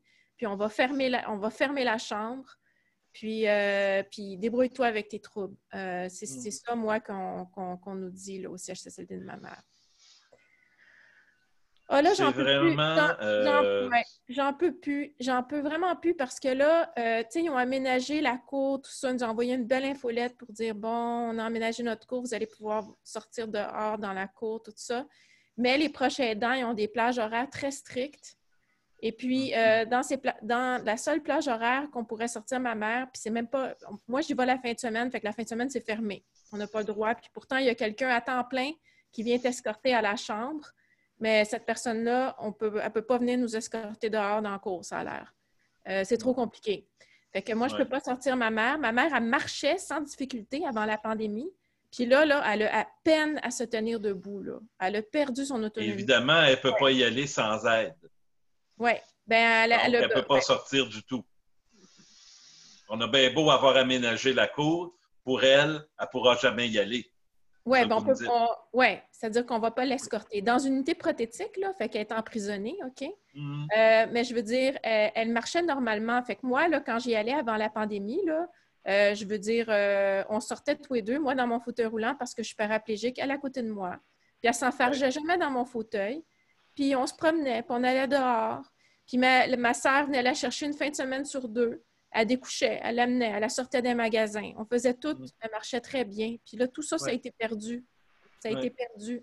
Ouais. C'est un bel exemple qui démontre que pour vous, à trop vouloir protéger les gens d'un problème de santé réel, on crée autour de ça plein d'autres problèmes de santé réels qui vont finalement peut-être accélérer le moment du décès de certaines personnes. Ben, il y a deux personnes. Quand on va faire le décompte des décès reliés à ça, il va falloir compter aussi tous les décès collatéraux, tous les inconvénients collatéraux qui ont été vécus par des gens, puis dont on ne tient pas compte aujourd'hui. C'est pour ça que comme je le disais tout à l'heure, c'est ça l'équilibre à atteindre dans la santé publique. C'est de dire, oui, il y a un certain niveau de risque à sortir, mais il y a de grands bénéfices à sortir aussi. Et ces grands bénéfices-là, pour l'instant, on a décidé qu'on n'en tenait pas compte dans les CHSLD. Je dois vous dire, je n'ai jamais senti une volonté où le bien-être des personnes est toujours en premier. Je ne l'ai jamais senti dans les CHSLD. On protège les employés. Je sens qu'on protège surtout les employés des proches aidants principalement. Là, je rentre dans le CHSLD, moi, j'ai même des lunettes de sécurité par-dessus mes lunettes, un masque, la grande jaquette, tout ça. Il n'y a pas un cas de COVID sur place. Puis les employés se promènent avec des masques qui ne couvrent même pas leur nez ou pas de masque du tout, pas de jaquette, pas de lunettes de protection. Puis c'est comme on est... Absolument. Puis il y a toujours de nouvelles admissions. Puis il y a toujours du personnel qui se promène d'un établissement à l'autre. En tout cas. Voilà. J'aurais peut-être pas dû dire ça. J'espère que personne ne va m'écouter. Je vais me mettre dans le trou. Non, ben c'est la vérité. Est-ce que vous êtes à Montréal, Caroline? Non, je suis en Montérégie. Vous êtes en Montérégie. Donc, vous n'êtes pas dans la... Est-ce que vous êtes dans la couronne, là, dans ce qui est considéré comme le Grand Montréal, là, les endroits où les ouvertures se font plus lentement qu'ailleurs? Je dirais que oui. Oui. Oui? OK. Parce que c'est sûr que pour les gens qui vivent en région, la dernière fois, il y avait quelqu'un d'Abitibi et tout ça, à ces endroits-là, le déconfinement en CHSLD devrait se faire encore plus rapidement qu'il peut se faire dans la région de Montréal. Oui, mais il n'y a jamais eu de cas de COVID dans l'établissement quand même. Il n'y a jamais eu de cas de COVID, là. Il y a Daniel qui veut poser une question. Daniel, vas-y. Oui, mais c'est qu'à quelque part, il y a quelqu'un que je connais qu'après ses traitements, il aurait fallu qu'elle fasse des exercices, sortir dehors, puis tout. Elle a vu que le COVID, autrement dit, il est arrivé. Ça fait 70 jours passés qu'elle n'est pas sortie de chez eux. Puis après ces traitements, il fallait qu'elle fasse de l'exercice. Il fallait qu'elle a vu, autrement dit, le COVID. Bien, cette personne-là n'est pas sortie et elle a aggravé son cas de marcher. Elle a aggravé son cas, elle n'a pas amélioré son cas, parce qu'après ces traitements, les médecins ils ont dit il faut que vous fassiez l'exercice, vous sortez, puis tout. Puis là, qu'est-ce qui est arrivé par rapport à ça? Bien là, elle n'a pas sorti pas en tout, là, elle a aggravé son cas de marcher, elle a bien de la misère à marcher. Puis je ne sais pas quand est-ce qu'ils vont nous donner le droit d'aller chez la personne en question. Chez la personne en question, ils ne nous ont pas donné le droit encore d'aller chez la personne. Quand est-ce qu'ils vont nous donner ce droit-là? C'est ça que je me demande. C'est ça que c'est intéressant ce que vous dites là, parce que dans ce cas-ci, bon, d'abord, je reviens à ma directive que je vous ai lue tout à l'heure. Toutefois, sont autorisées les sorties qui sont nécessaires à des fins humanitaires ou pour obtenir des soins ou des services essentiels requis par leur état de santé. Si la personne, dans le cadre d'un plan de traitement, elle a besoin d'aller faire de l'exercice, bien, à mon avis, c'est à son médecin traitant de faire en sorte que les conditions qui lui permettent de tirer les pleins bénéfices de son traitement soient réunies malgré le problème qu'on vit présentement. Donc, c'est pas à la personne de se débrouiller puis de dire, bon, ben, qu'est-ce que je peux faire, puis je peux pas sortir, puis ça finit là. Ça devrait, de mon point de vue, revenir à son médecin de faire des arrangements nécessaires avec les gestionnaires de l'endroit où elle réside pour dire, dans ce cas-ci, il faut faire un effort spécial pour que cette personne-là, en particulier, puisse faire certains exercices physiques qui sont requis par sa condition. Si le médecin n'a pas fait ça, de mon point de vue, le médecin a manqué à ses obligations déontologiques, puis il y a matière à plainte devant le Collège des médecins. Oh, mais cette personne-là ne sortait pas par rapport au coronavirus. C'est pour ça qu'elle n'a pas sorti. Et comme je vous dis, elle ne sortait pas parce qu'on l'empêchait de sortir. Non, mais elle ne voulait pas sortir pour ne pas attraper le coronavirus. Eh oui. C'est pour ça. Encore là. Le coronavirus, ça ne saute pas sur le monde. Ce n'est pas en sortant à l'extérieur qu'on attrape la maladie. C'est justement en restant dans des espaces clos. Fait que quand on est dehors, là, il n'y a aucun, et qu'on est à 2 mètres de toutes les autres personnes, il n'y a aucun danger. Statistiquement, c'est impossible d'attraper la maladie, d'attraper le virus parce qu'on est allé à l'extérieur, parce qu'on est allé marcher ou faire de l'exercice à l'extérieur. Ça n'arrive pas, ça n'existe pas. Et ça, le directeur national de la santé publique du Québec l'a répété pendant des jours et des jours de temps. Mais on comprend ce qu'on veut bien comprendre dans les ressources d'hébergement. C'est ce que les médecins y avaient dit. Les médecins y avaient dit, il faut que vous fassiez de l'exercice par rapport au traitement que vous avez eu. Il faut que vous fassiez de l'exercice. Les médecins, moi, comme je vous dis, là, il y aurait matière à plainte contre les médecins. Parce que les médecins, ils n'ont pas cherché à faire en sorte qu'elles puissent profiter pleinement du traitement qu'elles recevaient. C'est leur responsabilité à eux. Excusez-moi, M. Plouffe, en 1 minute, pouvez-vous nous conseiller justement durant ces empêchements-là, qu'est-ce qui serait la meilleure solution là, pour... Bon. Moi, je pense d'abord et avant tout qu'il faut arrêter d'avoir peur. Vous vous connaissez. Moi, ma mère me disait quand j'étais petit puis j'étais malade, elle me disait « C'est toi qui te sens. Je ne peux pas savoir pour toi qu'est-ce que tu as. » Donc, vous connaissez tous et chacun d'entre vous votre condition de santé physique, votre degré de vulnérabilité physique et notamment la vigueur de votre système immunitaire. Ça, c'est important. Si vous n'avez pas de problème particulier au niveau de votre système immunitaire, vous n'avez pas de contraintes particulières, vous n'avez pas de risque particulier d'attraper cette maladie-là. Ça se peut que vous l'attrapiez. Ça se peut que moi, je l'attrape demain matin. Et dans 90% des cas, c'est l'équivalent d'un mauvais rhume. Moi, j'ai une vieille tante de 90 ans qui a fait un ACV à la fin mars. Elle s'est retrouvée à l'hôpital. Elle a attrapé le coronavirus et on s'est tous dit, elle ne passera pas au travers. Bien, la semaine dernière, ma vieille tante de 90 ans avec son ACV, elle a passé son 2e test négatif. Elle est guérie. Okay? Donc, on guérit de la COVID-19. On n'en meurt que très rarement. On en meurt dans 7-8% des cas, puis ça, c'est les cas qui sont déclarés. Dans l'ensemble des cas, c'est peut-être 3-4%. Donc, vous avez 96 % des chances de ne pas en mourir. Ça, c'est bien important. On est en train je ne suis pas en train de minimiser l'importance de ça, là, mais chacun, vous connaissez votre état de santé. Et à partir du moment où vous connaissez votre état de santé, bien, il ne faut pas avoir peur de revendiquer, de dire, moi, là, j'accepte le risque éventuel que je pourrais courir en sortant puis en faisant certaines activités. Vous n'avez pas le droit de m'en empêcher. Et si vous m'en empêchez, ben, je vais aller chercher des recours. Puis on va se mettre ensemble, puis on va se plaindre, puis on va vous dénoncer. Ce que moi, je constate beaucoup, c'est que les gens, en ce moment, vivent encore beaucoup dans la peur et dans l'appréhension. Exactement. Ça, c'est toujours une mauvaise conseillère. Il faut avoir confiance en vous, confiance en ce que vous êtes, en ce que vous pouvez faire, puis continuer, comme vous l'avez toujours fait, à faire le maximum pour développer votre autonomie et votre bonne santé. En acceptant humblement que dans la vie, il y a des risques et que le risque d'attraper le coronavirus, ça fait partie des risques de la vie. On va prendre les moyens, vous les connaissez, les moyens, là, le masque, le 2 mètres, etc., le lavage des mains et tout. Ça, on fait ça. C'est correct.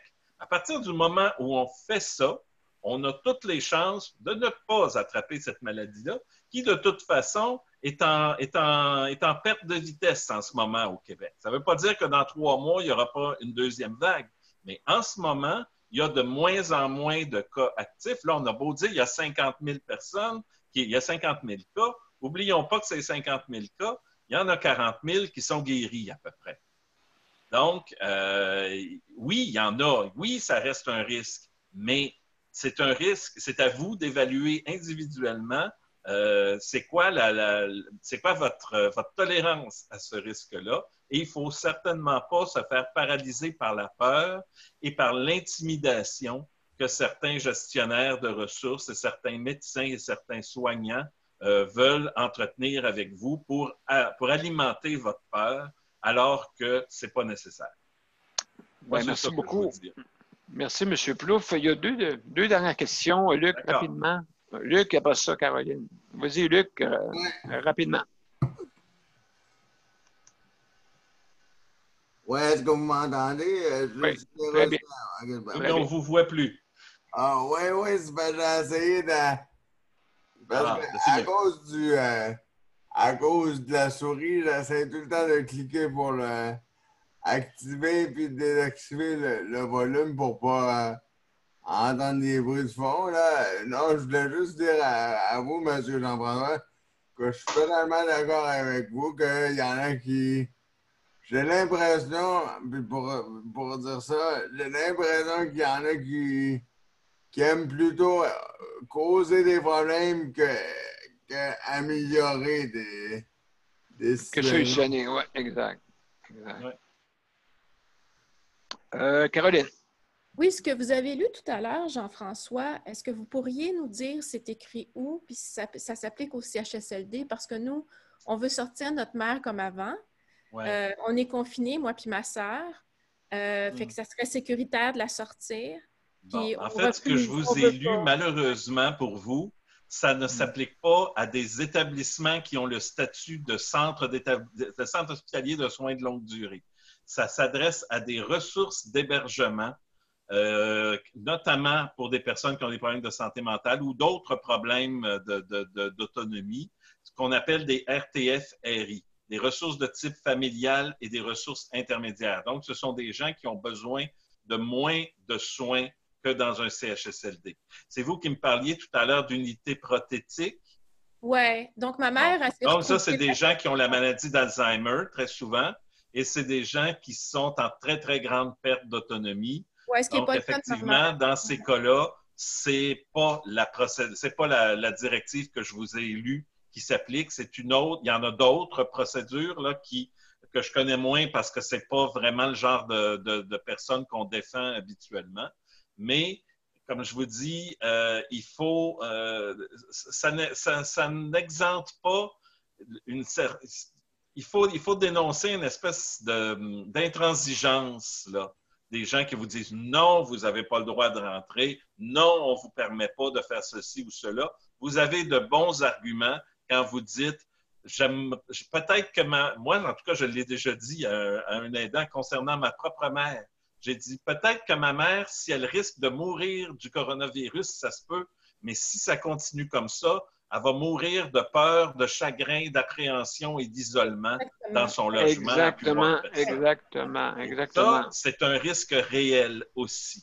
Et ça, c'est des arguments que vous avez. Puis si ça ne marche pas avec les gestionnaires du CHSLD, bien, vous pouvez aller plus haut. Vous pouvez aller au CIS ou au CIUS là, du territoire concerné. Vous savez, moi, tenter de vous faire entendre parce que vous avez des bons arguments. Oui. Donc, tentez de faire en sorte que, dans votre cas, à tout le moins, les choses changent. Si tout le monde le fait, à un moment donné, on va finir par s'en sortir. Monsieur Plouffe, c'est tout le temps qu'on avait. Est-ce que je vous remercie infiniment de votre visite avec nous. Je ne sais pas si vous voulez rester encore avec nous. Non, je vais devoir vous quitter, mais on pourra se revoir une prochaine fois. Ça me fera le plus grand plaisir. Ben, merci beaucoup de vous avoir présenté. Merci beaucoup. À la prochaine. À la Bonne prochaine. chance à tous. Merci, au revoir. Merci, un grand merci. Bye-bye. Bye-bye, au revoir.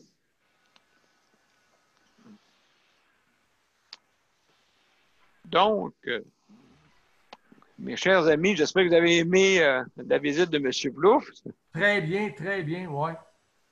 Donc, ça peut nous donner des conseils là, pour aller plus haut. Justement, ben, c'est sûr que je suis sur le dossier. On va le suivre, bien sûr. Oui, quand tu me dis d'aller au 6, là, moi, j'étais allée au 6, moi. Le ciel m'est tombé sur la tête, là, après ça.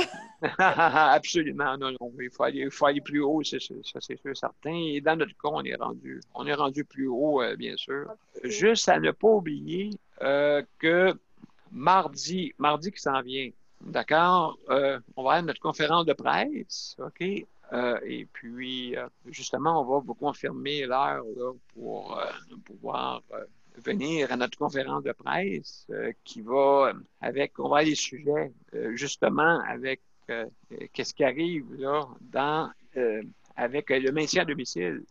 Hey, ça va faire des plaisirs.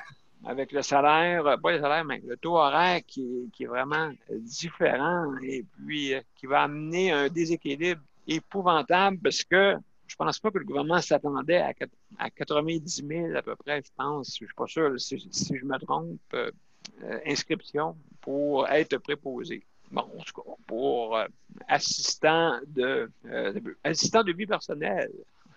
D'accord, donc, et aussi comment réorganiser tout ça, là, parce que là, ce déséquilibre-là, là, ça va faire un chaos total, et même ce l'est déjà, hein, parce que, je ne sais pas si vous vous souvenez qu'est-ce qu'il y a dit hier, 30% n'ont pas de service. 30% des personnes qui sont en maintien à domicile qui n'ont pas de bons services. Fait que vous imaginez quoi, hein? C'est épouvantable.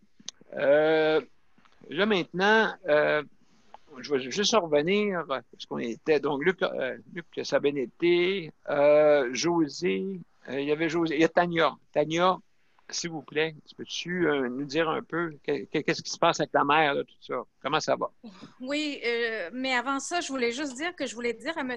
Plouffe que c'est bien beau les plaintes, mais 45 jours ouvrables plus tard. Épouvantable. On a le temps de mourir. On a le temps de mourir. Ah, mon Dieu, exactement. C'est pour ça que j'allais lui dire, c'est beau les plaintes, mais 45 jours ouvrables vont dire non, allez au protecteur du citoyen, un autre 45 jours ouvrables. Le monde peut changer. Incroyable. Oui, oh, mon Dieu, Seigneur, oui, tu as raison. Incroyable. Et c'est pas qu'on a peur, c'est que le 45 jours ouvrables, on n'a pas le temps. On n'a pas le temps. Exact. Ça urge. Donc, bof, je devais... pour ma mère, c'est la même chose, là. Je suis fatiguée et il faut que j'envoie cette lettre au CLSC. Puis même que je devrais demander une rétroactivité. Ils doivent même me compenser pour le travail qui a été effectué où ils ont sauvé de l'argent à cause de moi en donnant pas les heures de chèque emploi-service. Non, il faut que j'envoie ça d'ici demain, la lettre. Comme ça, lundi, je vais être sûre qu'ils vont me donner les heures le plus vite possible parce que ça urge. Et à part ça, qu'est-ce que j'allais dire? Non, je dois appeler un médecin pour voir ma mère parce que elle n'a pas vu un médecin depuis longtemps. Puis, je ne vais pas attendre 6 mois. Elle n'ouvre pas les yeux. Je ne sais pas pourquoi. Elle ouvrait les yeux un petit peu plus dans le CHSLD avant la pandémie. Et là, elle n'ouvre pas du tout ses yeux. Et j'ai peur qu'elle ait une infection, qu'elle soit aveugle. Je ne sais pas comment ça fonctionne. Et, c'est sûr que pour les gens qui sont sortis des CHSLD à cause du COVID, mais c'est sûr pour tout le monde, mais quelqu'un dans l'état de ma mère, on aurait dû nous accorder une visite de médecin quand même. Ah, absolument. Un médecin de suivi, là, parce qu'on était suivis avant, puis soudainement, ma mère est plus suivie. On est dans la rue. C'est ça que je trouve quand même dégueulasse. Qu'on doit essayer de trouver un médecin privé alors que ma mère, elle devait avoir un médecin en bonne et due forme, compte tenu de sa condition médicale, c'est ça.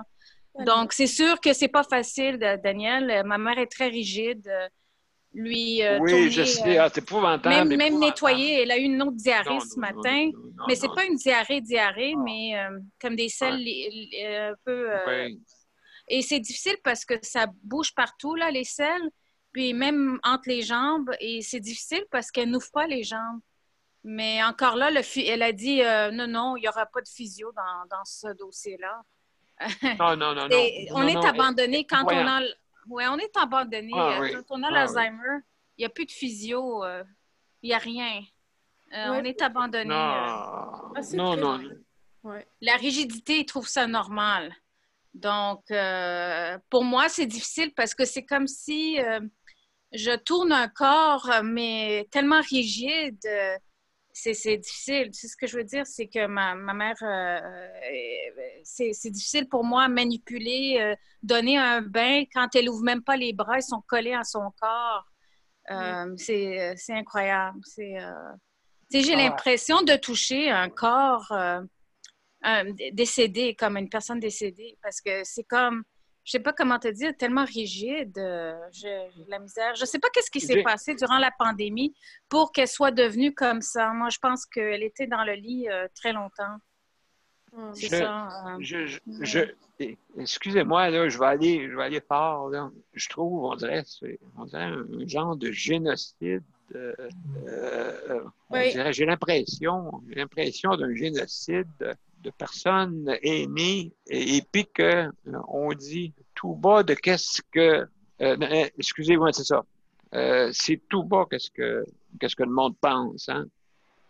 Il n'y a personne... Oui, mais il y a des gens même qui se demandent si c'est pas une bonne chose d'une certaine façon. Ils disent que c'est de l'acharnement, les familles. Pourquoi vous laissez pas vous les laissez pas aller puis vous les laissez pas mourir, là? Ils n'ont plus de qualité de vie. Tu sais, des gens qui... On dirait que c'est un message comme ça, on dirait. Oui, c'est ça. Puis, on nous fait peur parce qu'on nous dit que d'ici 10 ans, il va y avoir 50 000 fois plus de personnes âgées ou je ne sais pas trop. Puis, on n'aura jamais comme société les moyens de prendre soin de tout ce monde-là.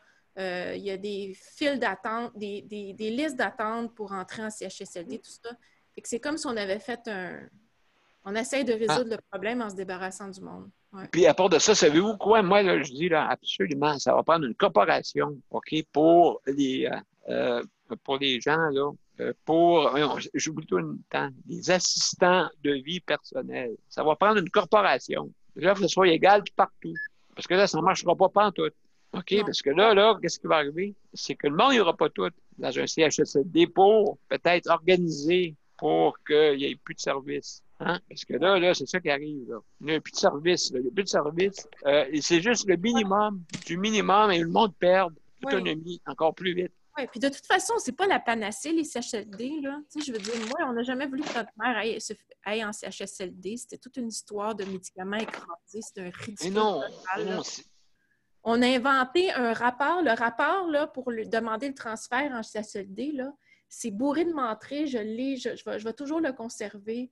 J'ai pas l'énergie de prendre des démarches auprès d'avocats, mais on a inventé des raisons pour... tu sais, on a créé un faux rapport pour que ma mère aille en CHSLD. En tout cas, je devrais pas... Écoutez, là, il y a du travail à faire. C'est la même chose pour moi, Ouais. Caroline. Parce que, oui, il y avait des mensonges pour qu'ils le mettent en CHSLD. Et ils m'ont menti. Ils m'ont pas dit qu'il y avait le chèque emploi-service. Puis ils m'ont dit que ma mère était trop difficile parce qu'elle aimait pas les gens des CLSC qui venaient la voir et que moi, je travaillais, que je la laissais seule, etc., etc. Donc, hébergement. Ouais. Parce qu'ils ne voulaient pas donner des services à la maison. Ouais, c'est ça. Une fois qu'eux autres qui ont pris la décision dans leur tête, là, qui est complètement arbitraire, là, ben t'es fini, là. T'as pas de recours. Ben, c'est ça. Il faut arrêter de se mettre à genoux pour dire c'est pas des dieux le Père, eux autres, là. Non, c'est ça. Humains. C'est des êtres humains. Hein? Parce qu'ils veulent financer le système, Daniel. Ils Ben, veulent je sais. financer le système. C'est en le contrôlant d'une manière, OK, qui paraît bien. Ça paraît bien. Il y a Daniel qui a une question à poser depuis tantôt, Daniel. Vas-y, on t'écoute. Ce que je veux demander, c'est parce que, comme j'ai dit à M. Chaud tout à l'heure, la personne est au 3e étage. Il aurait fallu qu'elle fasse de l'exercice en sortant après ses traitements. Mais là, actuellement, elle n'est plus capable de marcher, cette personne-là, vraiment. Que là, j'ai essayé de savoir si on peut aller voir la personne chez eux à elle. Chez eux à elle. Est-ce que le gouvernement nous donné, est-ce qu'il nous a donné l'autorisation d'aller voir la personne chez eux? À date, ils ne nous ont pas dit « Ah, vous pouvez aller voir la personne chez eux, il n'y a pas de problème. » Là, le gouvernement ne nous a pas dit encore. Ça fait 75 jours, là. Je ne sais pas c'est quoi qui est le problème. Mais pourquoi tu y vas pas, Daniel? Ben, c'est parce qu'à quelque part, pourquoi je ne vais pas, c'est parce que la personne, elle a peur que je lui amène le coronavirus, puis tout. Puis, c'est ça. Elle a peur de ça. Oui. Puis, bon, mais là, c'est elle qui ne veut pas, tu sais. À cause de ça, elle a une peur je dis, pourtant, j'ai quasiment pas sorti de chez moi. Je suis prêt à aller la voir avec un masque, puis avec ce qu'ils nous disent de faire. Je suis prêt à tout faire ça. Mais pour le moment, bon, je vais... En tout cas, c'est bien difficile. Ça a joué sur le moral et le mental de cette personne-là. Là. Puis je vais vous dire une chose, là, qu'à quelque part aujourd'hui, si cette personne-là, autrement dit, elle serait mieux qu'elle est là. Parce que les médecins, ils ont dit qu'il fallait qu'elle fasse l'exercice après ses traitements. Mais là, elle a pas osé sortir parce qu'il y avait le coronavirus. Fait qu'elle n'a pas sorti. Ça fait 70 jours passés qu'elle n'a pas sorti. Puis là, son état de marcher a empiré. Elle est plus capable de descendre le 3e étage. Et puis là, tout ça, là, ça l'a tout... puis par-dessus ça, cette personne-là appelle son médecin de famille. Elle a besoin d'aide aussi pour avoir un nouveau médecin de famille. Mais là, c'est les démarches qu'il faut qu'elle prenne. C'est l'énergie. Oui, c'est long. C'est long. Fait que là, à quelque part, il va falloir que quelqu'un, autrement dit, fasse quelque chose, parce que là, tu sais, en tout cas, pour l'instant... Il faut solutionner. Je te laisse répondre aux questions que je t'ai données, que je t'ai dit, Daniel. Merci. Donc, justement, ça va prendre des solutions. Hein? Moi, des solutions, il y en a. Mais quand tu ne veux pas en trouver, ben, tu n'en trouveras jamais. Ça, c'est sûr et certain. Hein? Les solutions, là, il y en a. En veux-tu, en veux-là. Hey, je vous dis, là, il y a tellement eu de recherches là-dedans depuis les 20 dernières années. Ils ont toutes les solutions sur la table. Mais là, personne ne veut oser parce que je sais pas. Puis justement, il y a 2 genres de gouvernement. Il y a le gouvernement en haut qui décide et vous avez en bas des centres intégrés qui décident autrement des fois et qui n'écoutent pas. Hein? Et puis c'est ça qui arrive malheureusement. Moi, je ne comprends pas. Il y a 2 poids, 2 mesures. J'espère qu'un jour, on va améliorer tout ça. J'espère. Je l'espère tout bonnement, parce que ça va être le chaos. Puis c'est pas ça que personne veut. Les citoyens veulent qu'on trouve des solutions. De toute façon, on paye nos dirigeants. Les dirigeants, c'est nous autres qui les payent. Hein? C'est nous autres, les patrons, pas eux. C'est ça. Mais quand vous allez voir le docteur, ben là, un docteur, oui, OK, oui. Non, mais un docteur, c'est un être humain comme tout le monde. Comme tout le monde, OK? Une infirmière, c'est un être humain comme tout le monde. D'accord? Elle est capable de faire des erreurs, elle est capable de faire des belles choses, comme tout le monde. D'accord? Luc, vas-y, je t'écoute. Après ça, Éole, attends un petit peu, Luc, je vais te laisser parler, Éole. Laisse passer Éole en premier, moi. Oui, Éole, parce que Éole, Je vais mettre la cerise sur le Sunday, moi, après. Bon, monsieur. Vas-y, Éole. C'est juste pour demander, est-ce que tu peux nous confirmer là pour mardi pour d'avant pour la conférence de presse? Exactement. Donc, on va spécifier ça là, d'ici quelques jours, là, avant la conférence de presse. Ça, c'est sûr et certain qu'on va le confirmer. Oui, pour mardi, ça c'est sûr qu'on a une conférence de presse mardi. On va essayer de parler de José. J'ai parlé de José, ça veut parler, là. Aussi, oui, après. Oui, pas de problème. OK. Merci, Daniel. Merci, Daniel. Tu vas nous le dire d'avant. On aura la conférence de presse. Excuse-moi, Éole, j'ai pas compris ta question. Tu vas nous le dire d'avant pour la conférence de presse. Oui. OK. Oui, sans problème. Inquiète-toi pas. Personne ne sera pas au courant de ça. On est en train de la préparer, là, justement. Ouais. D'accord? Donc, mais merci beaucoup, Éole. José, s'il te plaît, oui. José. Est-ce que tu es là, José? Elle est partie quelque part d'autre. Luc, tu avais de quoi à dire? Après ça, José. Ben non, mais je peux laisser José. José. Il n'y a pas de problème, je vais. Mais ça va? Je peux laisser passer José. Puis moi, je mettrai la cerise sur le Sunday. Si José veut parler avant, il n'y a pas de problème. D'accord, mais José, je pense qu'il n'est pas disponible en ce moment. Fait que, donc, est-ce que tu peux, Luc, mon cher Luc? OK, fait que c'est moi qui mets la cerise sur le Sunday. Ben, on va voir. Vas-y, mon cher ami. Tu as une minute. Ouais, mais moi, je voulais parler en général pour mettre la cerise sur le Sunday pour tout le monde. Moi, j'aime ça finir ça de même, là, parce que l'instincteur n'est pas loin après. Moi, je voulais dire pour tout le monde, j'ai deux points. Comme tu as dit, M. P, 2 poids, 2 mesures. Le truc est que moi, je me dis que on va commencer par le mardi. Mardi qui s'en vient, le mardi prochain. Qui s'en Oui. vient. La conférence. Oui, pour la conférence de presse. Ça veut dire là, que M. Harold Lebel va être là. Ah, ben oui, il y a beaucoup de personnes politiques qui devraient être là sans problème. Ça veut dire que ça va prendre une instincteur pour nous fermer après.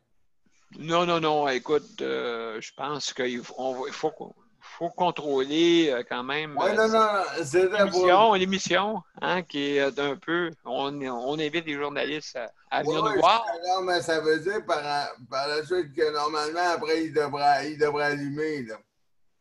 Il y a une étincelle qui devrait les animer au gouvernement dans le cerveau. Là. Ben, habituellement, écoute, ça fait 20 ans qu'on en parle, Luc. 20 ans.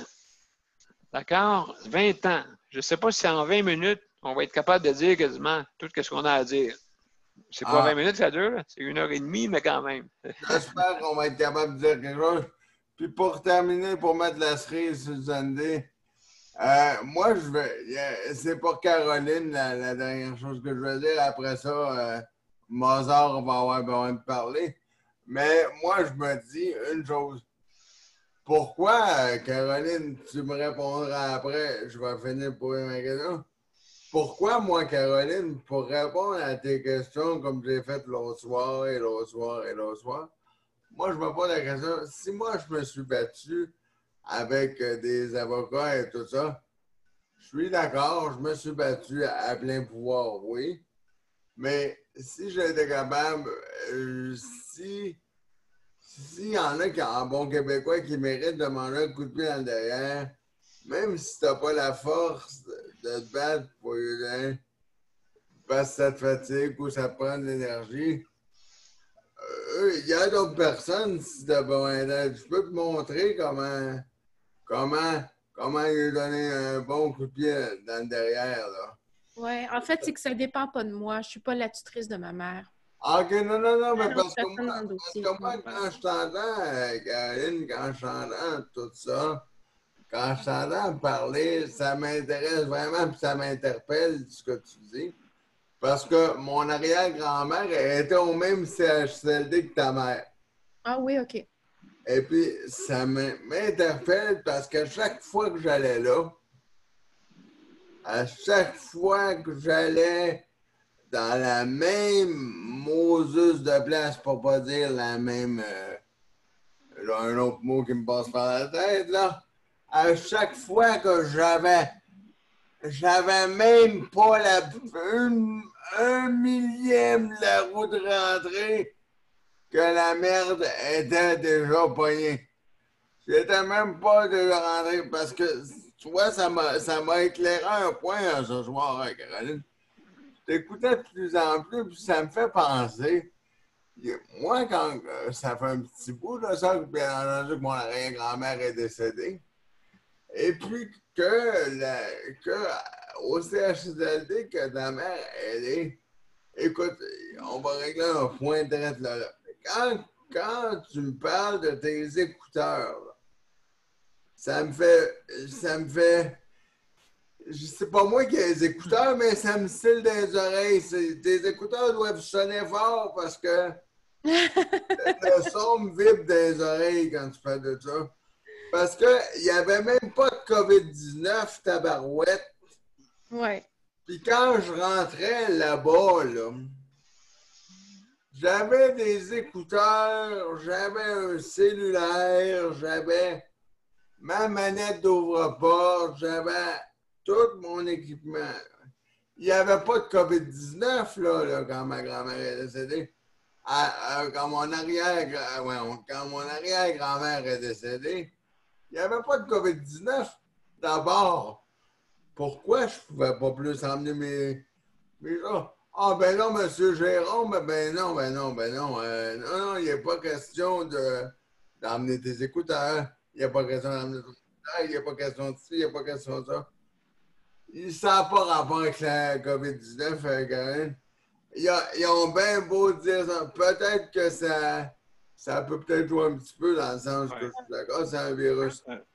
Mais moi, je trouve ça plate parce que il n'y avait pas de virus quand ma grand-mère était là. Puis je pouvais même pas y laisser un crayon. Ah ouais. Ah, en tout cas, oui, absolument. C'est vraiment la Gestapo. Ouais. Ouais. J'essaie de comprendre le pourquoi ils te font ça.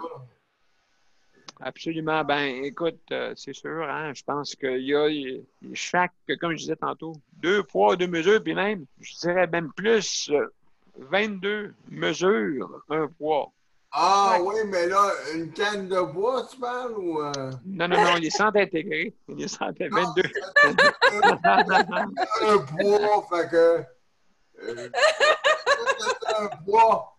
Fait que moi, je pense, j'avais deux choix, là. Une canne de poids ou des poids pour faire de l'haltérophilie, là.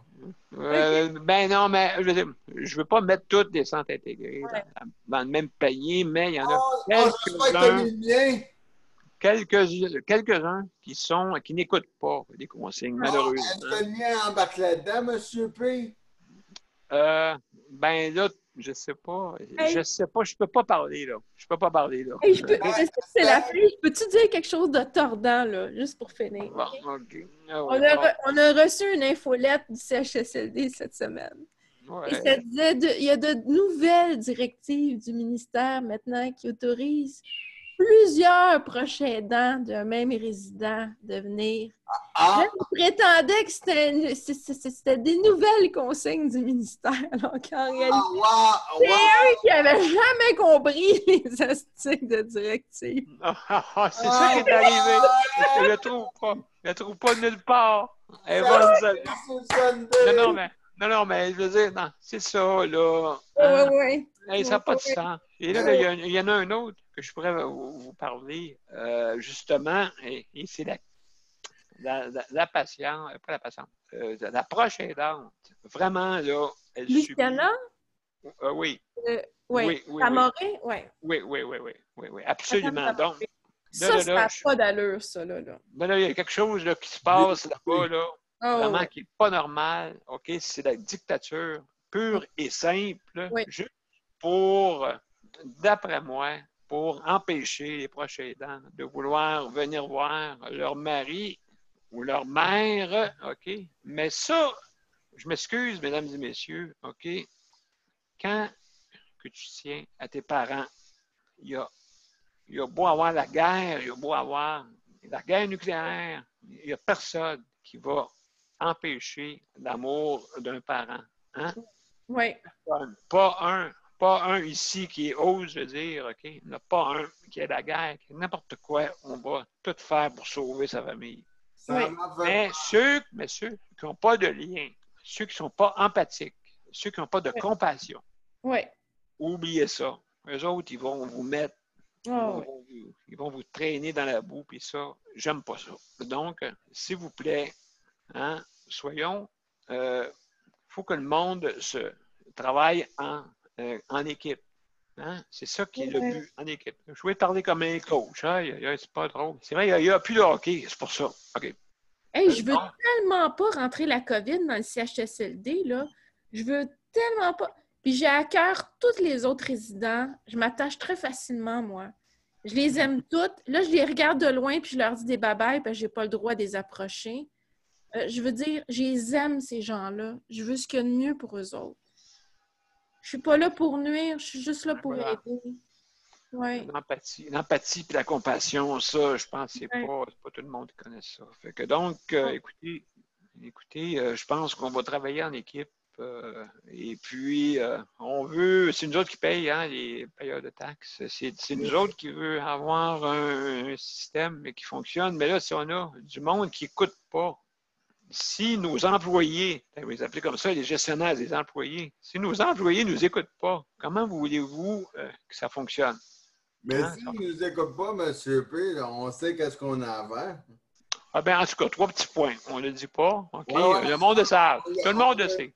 Tout le monde le sait, ça. Tout le monde le sait. On ne le dit pas, on a le droit de le penser. Oui, on a le droit de le penser. C'est en plein ça. On n'a pas le droit de le dire. On a le droit de le penser. Absolument.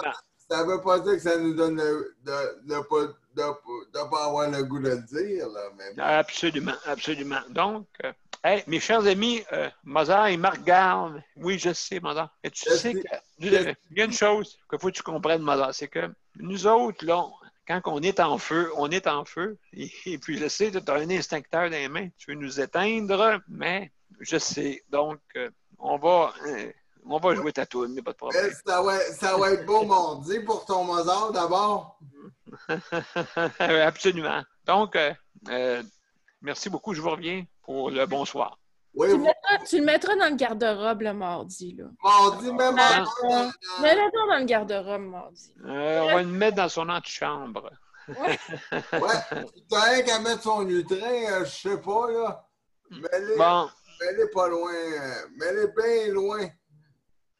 En attendant, ben, je vais vous faire jouer la toune de fin, c'est sûr, qui... Oh là là là là là. Va le chercher, là, il doit bouillir, là, il va m'envoyer ça dans la face, l'instincteur. Absolument, mon cher ami. Il faut le mettre bien comme il faut. Hein? Qu'est-ce qu'il dit, là? Qu'est-ce qu'il dit? Il dit pas. Il envoie ses baguettes, plutôt. Il va attention, m'en manger dans la face. Absolument. Donc, c'est bon.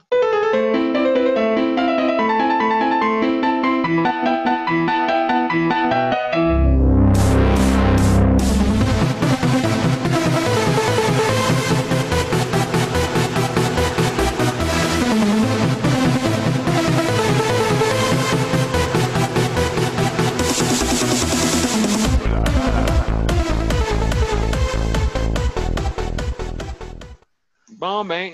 Il était vraiment en feu, ton Mozart. Absolument. Hey, merci, Luc. Ouais, pas de problème. Merci, Daniel, Caroline, José, merci beaucoup. Éole, il ne faut pas oublier Éole. Aussi, Nicole. Hein, Nicole, j'espère que ça va bien pour toi. Qu'est-ce qui Hein? est arrivé, Donc, là? une pensée pour Nicole. Fait que, on vous aime toutes. Merci beaucoup. Hein? On vous aime toutes. Puis une pensée pour Richard. Pour Richard, on pensait à Richard. Oh!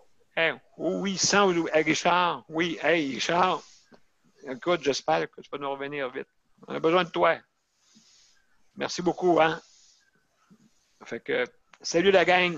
Salut. À demain, bien entendu. Oui, Salut, à demain soir. Bye À bye. demain. Salut, bye bye. Bye. Bye.